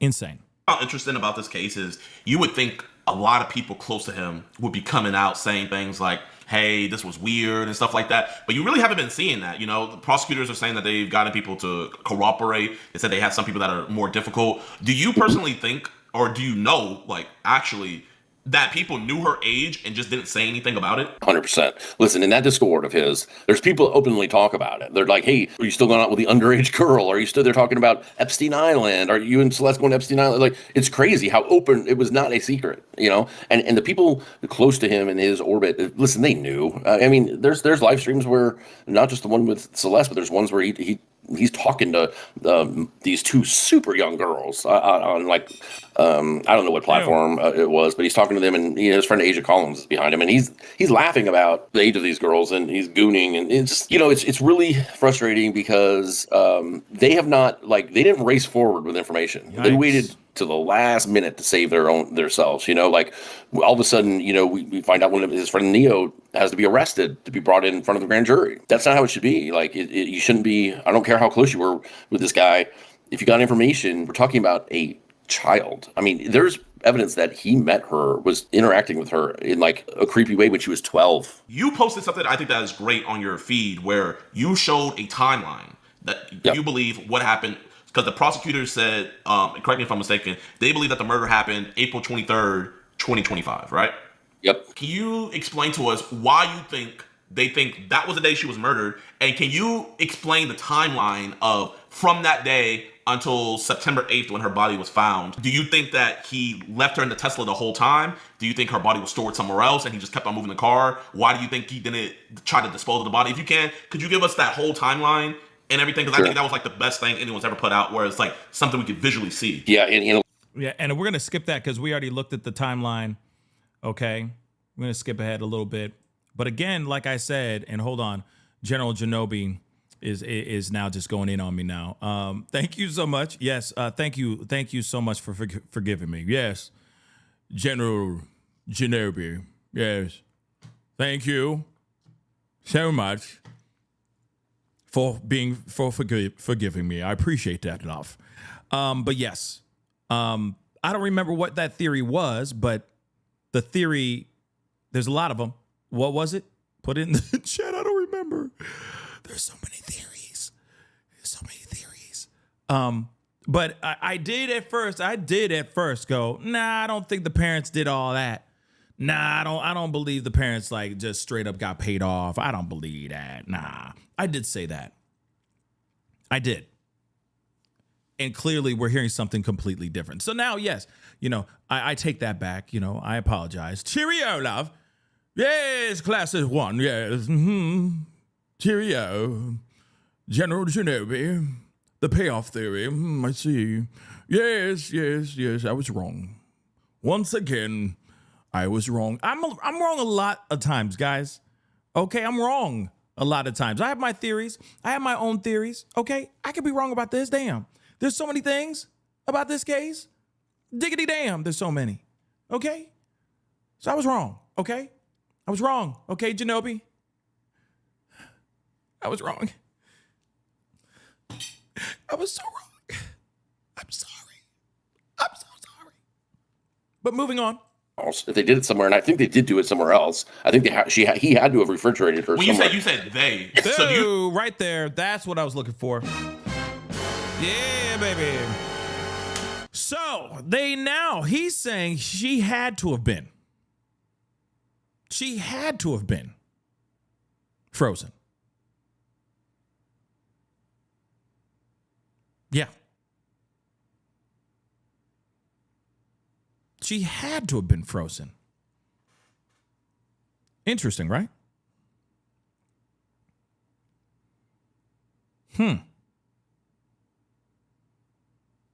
Didn't we hear from law enforcement say she was not frozen? He's saying she had to have been frozen. So he's still on the, and I'm not saying anything bad. I'm just saying it's fair to have that theory because I think that's the theory too. I think she was frozen at some point. I agree with SF Investigates entirely with this one. I agree with a lot of things he's been saying. Real talk. But law enforcement said, no, she was not frozen. That is not correct. I don't know what to tell you guys. That's weird, right? Weird. I think David had help. I think he had help. I don't think he can do it by himself. I'm not saying in the murder itself, but I do think in the dismemberment or at least the moving around, I think he had help. So, and I think people are going to fall for that. I think there's going to be other people that go down. I don't know why he didn't just get rid of the body. And that'll always be, I don't think he'll ever say why he did it. I don't think it'll ever come to that. But I think that the only thing I can think of is was a trophy of sorts for him. And I don't. Yikes. Hold on. Freaking trophy. You realize how insane that would be, right? A straight up trophy. I thought that maybe the two left fingers, the ring finger and the pinky finger that are missing on her body, I thought that was the trophy. And of course, trying to not connect her to him. Because on her finger, on her ring finger, it said David on her left ring finger. Okay, it was written like right in here. All right, that is insane. Okay, that part is insane. So again, that's the question. Was the whole body a trophy? I don't know. I don't know. I keep thinking maybe it was like some weird satanic sacrificial contribution to the evil energies of the world for his success or something like that. I don't know. You know what I mean? Like some weird Illuminati thing. I don't know. You know what I mean? But I do. There's a lot of questions here, guys. Because listen, it's not that hard to go. You can drive 5 miles from the house and you'd be on Pacific Coast Highway and just let that Tesla go off into the ocean. Off a cliff. Or have somebody steal it and get rid of it, whatever. Have it gone forever. He kept it in the neighborhood. He was moving it around when he dismembered her. He started. People had reported to us that they noticed that it started being parked in different locations starting in May. He's keeping it close by, and then he goes on tour and just leaves it there. I mean, I don't know what he was thinking. Like, there's got to be some sort of. There's got to be some sort of trophy thing because there's plenty of opportunities to get rid of that car. With it being a Tesla, like what I'm thinking they can do. It's very weird that he got rid of that. Like that, I think it's very weird. Mika, thank you so much for love. Oh yeah, we'll take a look at that when we get a second. We're in this right now. I may hop over there on that in a little while. Okay, but thank you so much for the super chat and the heads up. Okay, but let's get in here. It's okay, Pascal. We can't all be like Mary Poppins, practically perfect in every way. Thank you so much, Bessie. I appreciate that. Is they could probably. What do you, I don't know if you know this information, but was the Tesla dead when it got towed to the tow yard? Yeah, so I don't know for certain. I think it was, though, and it appeared that Sentry mode was probably turned off because it doesn't appear that they got any meaningful data from the car itself as far as the cameras or anything like that, because otherwise it would have been an immediate arrest. I do think because of the length of time, the car was most likely probably bricked, but I can't say for sure. I don't think that there was a key with it. I think they had a force entry, and I don't know.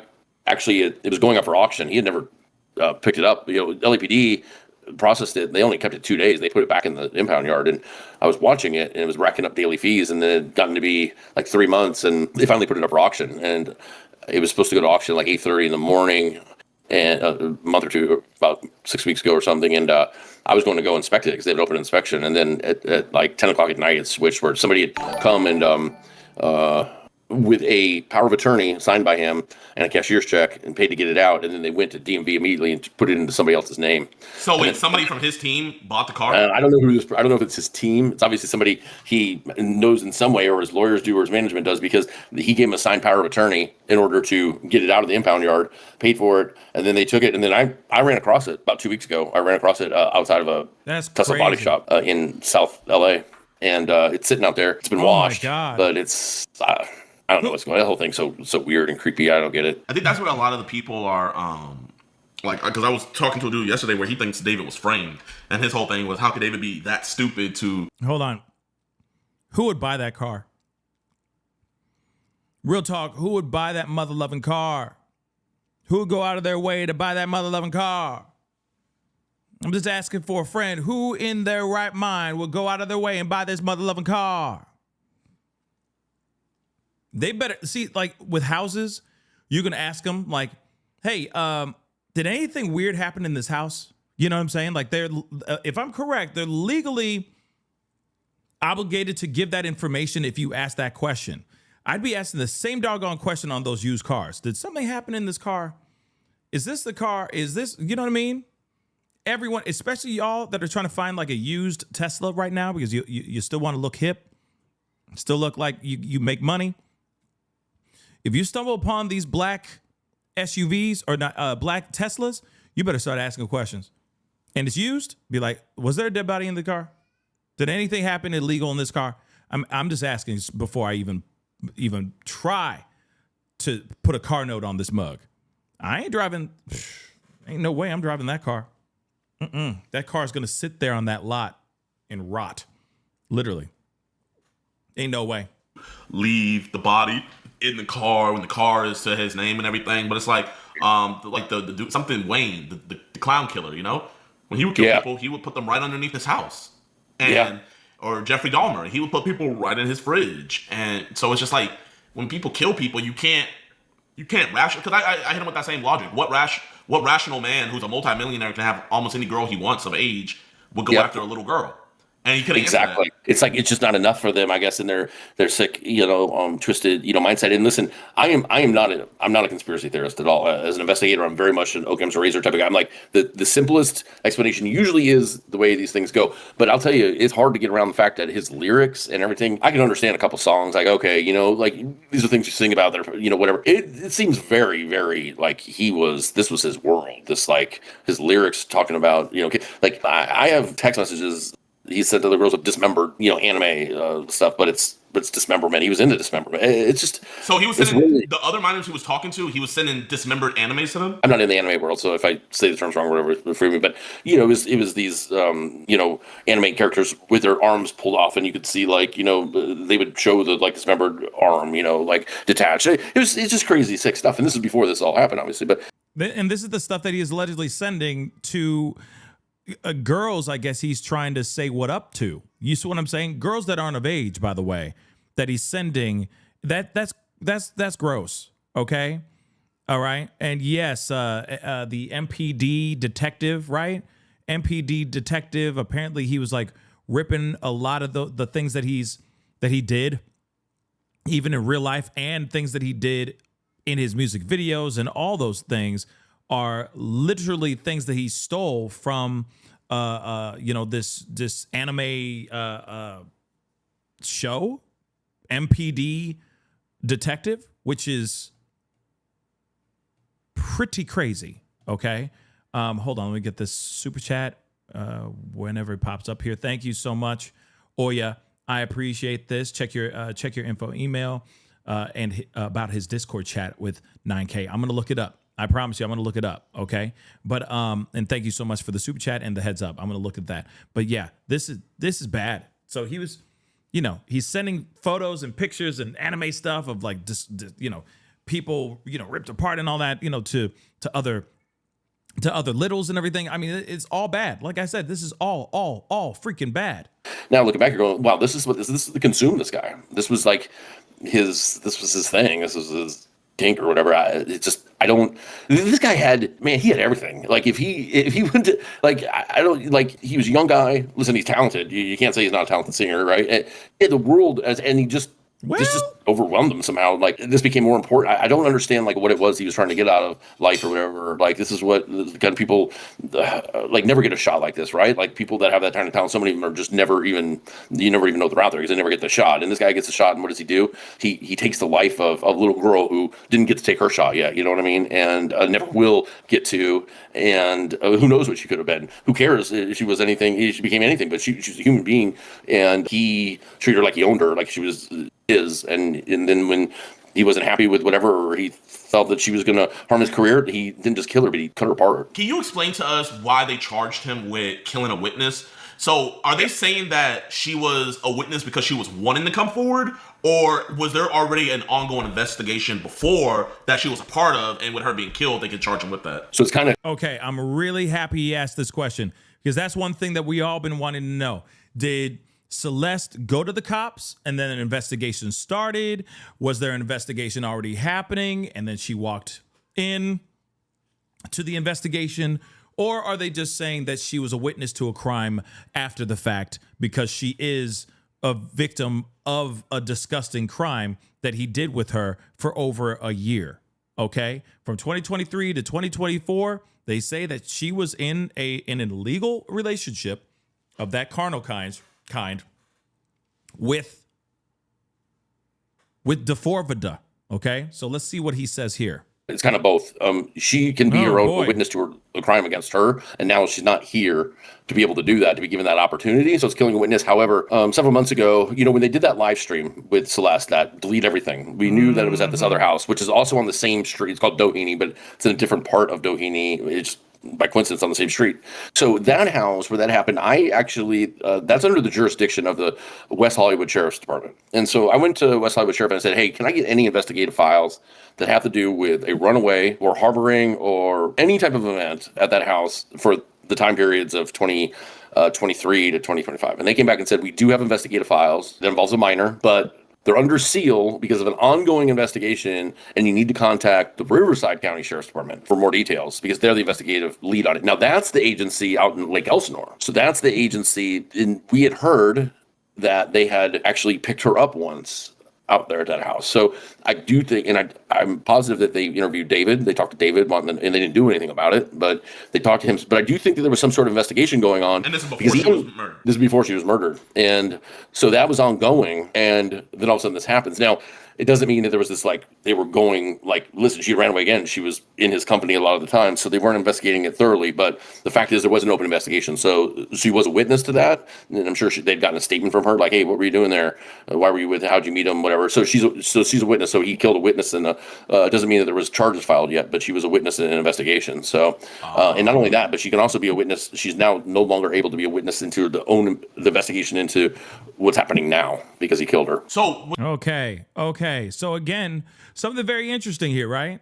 Like, so it's a yes and a no at the same time, right? That there was an investigation, but not really, but then it was. So that is interesting that all of this is not good. At the end of the day, because clearly something was brewing. Clearly something was brewing with some sort of law enforcement investigation in the direction of D4vd. Okay? And again, this is not good. All right. And maybe, where did that go? Okay. Mabel, maybe he saw her as a groupie. I don't know.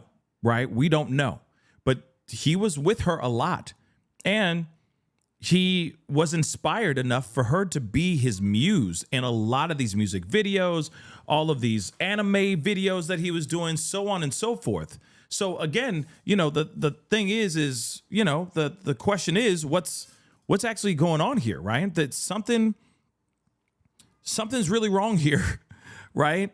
Something very much is very wrong here. And clearly there was some sort of obsession with her. But here's the other thing though, too. Now the question I'm wondering is, what did the other little look like?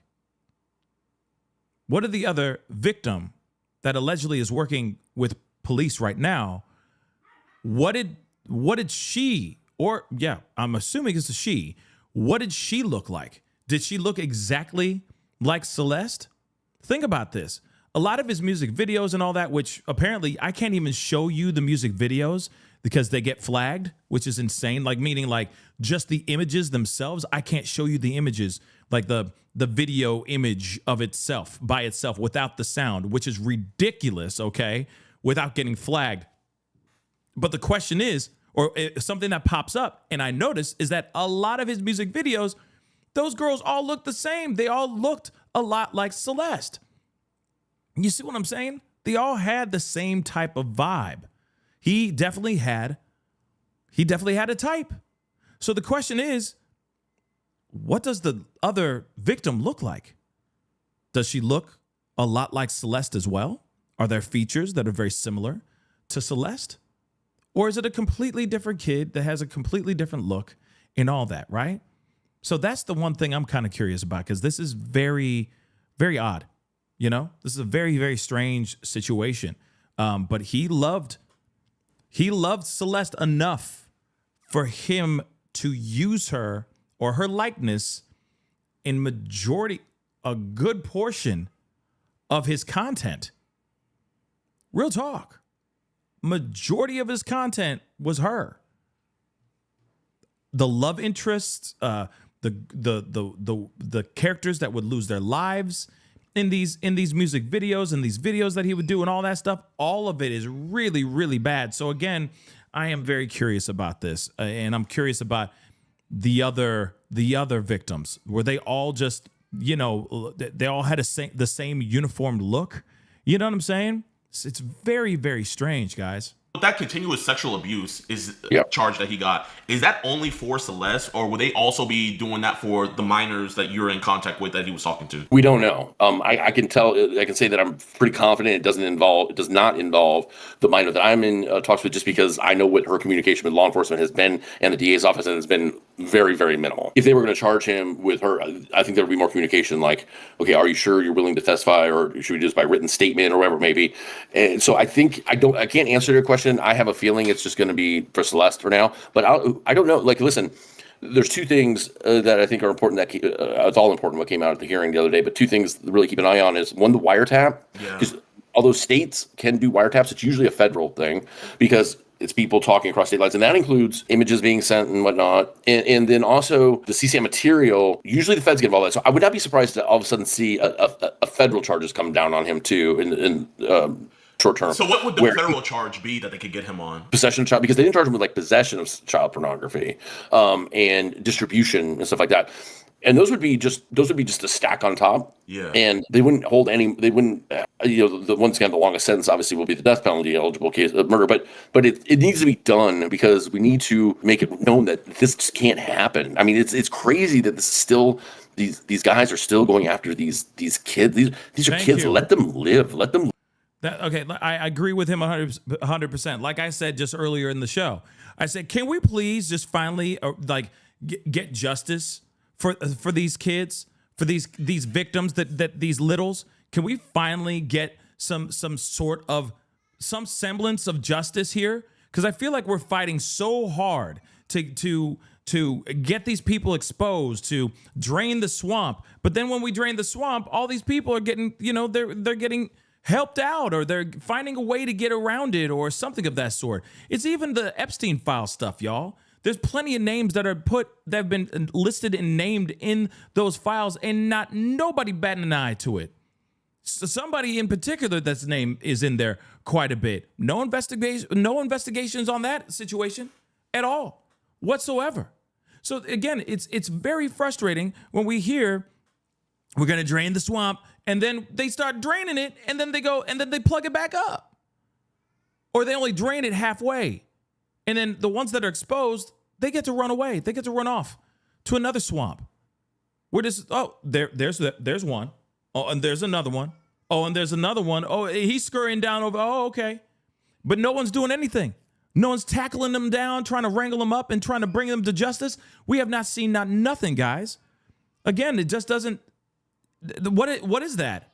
You see what I'm saying? So make that make sense. It's frustrating, guys. This whole thing is so damn frustrating. We we sit there and get angry, and we protest, and we congregate, and we say things in unison, and get all so angry, blah blah blah blah blah. And then what happens when we finally get what we want? What's the next step? We do nothing. We like, all right, well, thank you so much for those stacks of papers with all those names on it, and then we don't do anything about it. We just sit there and go, so what's we gonna do about it now, boss?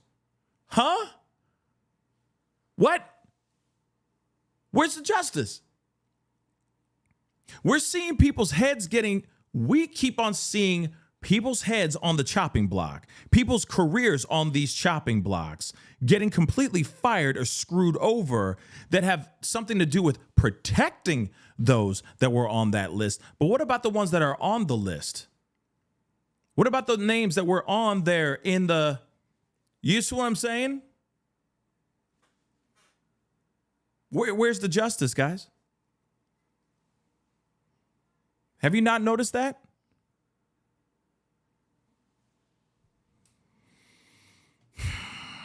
It makes no sense, guys. Okay, I'm going to skip ahead a little bit more. She shouldn't have been allowed to be. She was gone a year and a half, man. A year and a half. Like, somebody should have said, maybe we shouldn't be letting Celeste live her own life like this. I don't care how much money he has, how famous he is. Maybe in some cultures they don't think that's that huge of an age gap. I don't care. That these are the laws that you've agreed to live under. And she's 14. She was not 15 like it says on her death certificate. She turned 15 the day before she was found in the Tesla. She'd been in that Tesla a long time. She was 13 and 14 years old when this was happening, and she should have been in school. She should have been, playing video games with her friends and being listen, she'd only been a teenager for less than a year. Right. I mean, think about that. I mean, it was she should have lived her life as a teenager, and she didn't. And I get it. Some kids got old souls. Some kids are more mature than others, blah, blah, blah. But at the same time, you have got to be kidding me. This kid did not even have an opportunity to even be a kid. We're going to be looking at that in just a second. It is just crazy. Okay, this girl was already acting grown before she even had before she was even supposed to be starting to act like she grown. You understand? First year when this started happening, first year being a teenager. This isn't a girl that was, about to turn 18. So could you see there needs to be accountability? What would the charge? Could you see potential charges being pressed on the parents? I think it's too high profile of a case, right? So they're going to say, oh shit, if we do that, we're going to have a certain amount of the people that are going to be like, I don't care if what they did is wrong. You got to give them some space because they're a grieving family, and they are. But they've also got to be like, hey, we messed up. We messed up. And listen, there is, I think there's going to be financial transactions that come out in this that if this goes to trial, they're going to show that there were people that were getting money, and it's going to look really, really bad. So, oh my gosh, man, I did not, because I was under the impression that they might have known that she was with him, but there wasn't anything. But you have verifiable evidence to show that. And when you say family members, you don't have to disclose who, but are these adult family members that would have a say in her life? Yeah. Now, the one, and her name's already been put out there, Esmeralda, is a cousin who was a senior in high school. But I'm not so much blaming her. But the thing is that Esmeralda's parents, who would be her aunt and stuff like that, knew. Listen, I have other proof I can't disclose, but yes, there was adults. There was several people in her family that knew. Listen, her mom admitted she knew she was dating a guy named David, and she said, "Oh, I didn't." She knew who it was. I mean, he would come out there and pick her up, in the Tesla, and they knew she'd been found there, before. Police knew that she was with him at some point before that, because listen, the person that sent the email to his management saying, word is that she's with David. If that's true, please make sure she comes home. She's 13 years old. They only knew to send that to his manager because it was no secret in Lake Elsinore, where she lived, that she was with David, the singer. That email, is that an email that you can't release out there just yet? No, I have released it. It's out there. Could you send me that email so I can show my audience? Because I have not heard anybody report on an email being sent. So just for you guys that don't understand, what Mr. Fisher is saying is that Steve. So was it the school, or was it who was it that sent the email to the manager? So I can't disclose who sent it. I've disclosed the email with the person's name redacted from it, and I'm looking for it here. I don't know if I have it on this case file or not, but what it says is an email sent to David at mogul.vision. Mogul Vision is his management. His manager's name, Josh Marshall, has a company called Mogul Vision. And so it was sent to David at mogul.vision, which is the email address. And it just said something, paraphrasing, rumor is that Celeste Rivas Hernandez, who's 13 years old, maybe with the singer David, if this is true, please make sure she gets home safely. Her family misses her. Something that's very close to what it said. And she showed her up the next morning. So they got it. And I know David got it. That's crazy. I know for a fact. Like I said. Again, I can't say why without disclosing how, because then he would kind of be able to figure it out and the person's worried about it. But it was sent to David from his management company. And they're like, hey, yo, so you know. And he then forwarded it to some people. But that was sent by a concerned person in the Lake Elsinore community that knew, it's one of those communities where people know each other, and especially around her school. It was not a teacher, but I will say it's somebody connected to the school. And okay, I think is this the email right here? I'm gonna share my screen. So you posted this on your Twitter, correct? Yeah. Okay, I'm gonna share. Yes, that's it. And they included a picture, the missing persons flyer in it as well. So this is the email that was sent to. That's David's February manager. 19th of 2024. I mean, this is how long She was 13 at this time. Yes, and the thing is that like people knew she was with David. This is back in 2024. This is a year before, more than a year before we would even have, you know what I mean? Because it wasn't until September of 2025 that she's found. So all Look at that. So you got February 19th, 2024. Okay, this was sent very early in the morning. This was sent to David, okay, and his management team. It says there's been talk that the artist D4vd possibly has something to do with the disappearance of 13-year-old Celeste Rivas. If that statement holds any merit, please do the right thing and take her home. Her parents are very worried. Now, that was in February of 2024. Then 6-7 weeks later, that's when her family goes and files her being missing. So there is that speculation that maybe there was a conversation between Celeste's parents and D4vd where he made some sort of transactions happen between him and her parents. That's the part that I'm like, holy crap, that would be insane. the way back in February of 2024, they're like, Lake Elsinore people know she's with David. So my question now is, because in this email it says there's been talk that the artist David possibly has something to do with the disappearance of 13-year-old Celeste Rivas. If that statement holds any merit, please do the right thing and take her home. Her parents are very worried. Now my question is this person is not a family member related to Celeste, right? No, she's not. So if this random person, it may have been close or whatever, but whoever this person was, they knew to send this email to this manager. Why didn't Celeste's parents reach out as well? It's a good question. That's something we'd like answers to. I think that's the biggest problem. You got other people that know about the situation that are reaching out on behalf of the family of the parents instead of the actual parents reaching out on behalf of themselves. That doesn't make any sense, right? That seems a little bit odd, right? Weird. Very weird. It's hard to, at the beginning, we asked the same questions to ourselves, like, okay, why wouldn't the parents do them? And we think, okay, well, maybe this is when ICE raids are really ramping up, right? And we're like, okay, maybe there's like a documentation issue, but that's not the case. And we find out, well, okay, so that's not the case. So what is it then? And then things start coming out about there's photos of meetings in Lake Elsinore with David with a paper bag apparently full of money. Have you ever posted the photo of that on Twitter? I think I have. If not, if you just search David, bag of money in Lake Elsinore or something like that. I mean, it is absolutely bad because obviously there is footage of that where, David is literally paying people off, right? Hold on. I mean, he's clearly paying people off, and that is not a good thing, to be completely honest. So much that there has been other videos that have been out here recently that are also circling back, coming, showing and resurfacing again, because again, things are now coming in full circle, which is also very, very interesting. I'm actually trying to find the actual video or photo of where the heck is it? I'm actually trying to find the photo of him actually paying people. But there is a video that I did want to share with you guys. This literally has to do with somebody was speaking out, bringing this up, that I think is that has been doing videos about this and wanting to bring awareness to this situation, but hasn't been able to, right?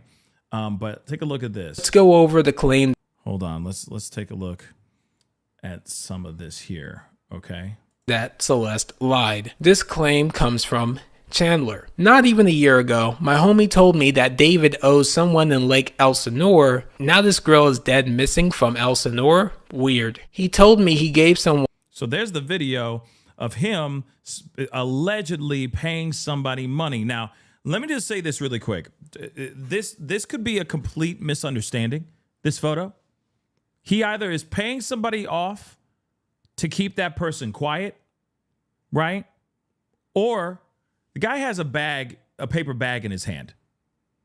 What are the possibilities of him actually paying somebody to go get him a drink or something like that? He's like, yo, man, you about to go get some chips or something? You about to go run and get something real quick? Hey, man, give me some Doritos or give me a Pepsi real quick. Bottle of water, and I'll pay you for it. I'm just saying, there's a possibility that could be it too. That maybe that's it. And then, of course, it's a photo of David paying a guy. He is technically paying a guy, but he may not be taking, maybe he's not paying him for his silence. Maybe he's paying him for, it could also be a hookup. It could be a deal going on. And he's trying to get some stuff. That could be it too. Or he could literally be paying somebody to shut up.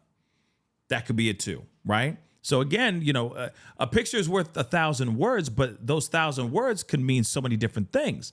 This photo could have so many different storylines to it that have never been, that from what I've seen, have never been actually, exercised yet, right? But let's continue. One in Elsinore money because he was with a younger and showed me a picture of it too. I didn't even know if I believed it at the time, but now I'm tweaking. Now this photo was taken on the corner of Laguna Avenue and Riverside Drive in Lake Elsinore, California. As you can clearly see, this is the same place. This is also the Tesla that was impounded with Celeste's body shown here. My homie showed me that pic a long time ago. I had no idea who the people were. I didn't even really ask much questions. I was just like, damn, that's crazy if that's true. Fast forward, bruh, there's a missing girl. Like I said, man, my homie sent me this 6 months ago, something like that. I didn't even think about it at the time, bruh. Fast forward to now, bruh. It's crazy, bruh. It's crazy. Just say something, bruh.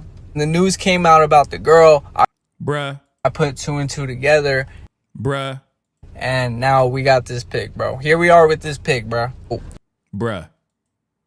I got in contact with the homie who showed me this picture in the first place, and he messaged this kid, and I'm about to show you those messages right now. So we're going to read this ourselves. If you really tried to ruin your life, I will help you, bud. Dude, please. Actually, Ethan, you don't know how bad this is. Explain how bad it is, then. Bro, this was a secret. That wasn't supposed to get out. David didn't know how old the girl was. She was lying and saying she was 19 when he was 20. And the second he found out, he took her home. And since we were dumbass kids, we tried to blackmail him. And we really messed up. And if you keep that video up, you could ruin his life for doing nothing over a girl lying. And then you could ruin my life because he would know I leaked it. And I could go to jail for slandering him, bro. Pay me. Wow. That is crazy. Uh-oh. Okay. It's on and popping. Okay. You know what that means. That's crazy. Okay, guys. Unfortunately, I'm going to have to wrap the show up. Okay. You guys might be like, what's going on? There are some serious tornado warnings, etc., in the area. And so I gotta wrap up the show. Okay. Last time I did that and ignored it, the whole area was blasted.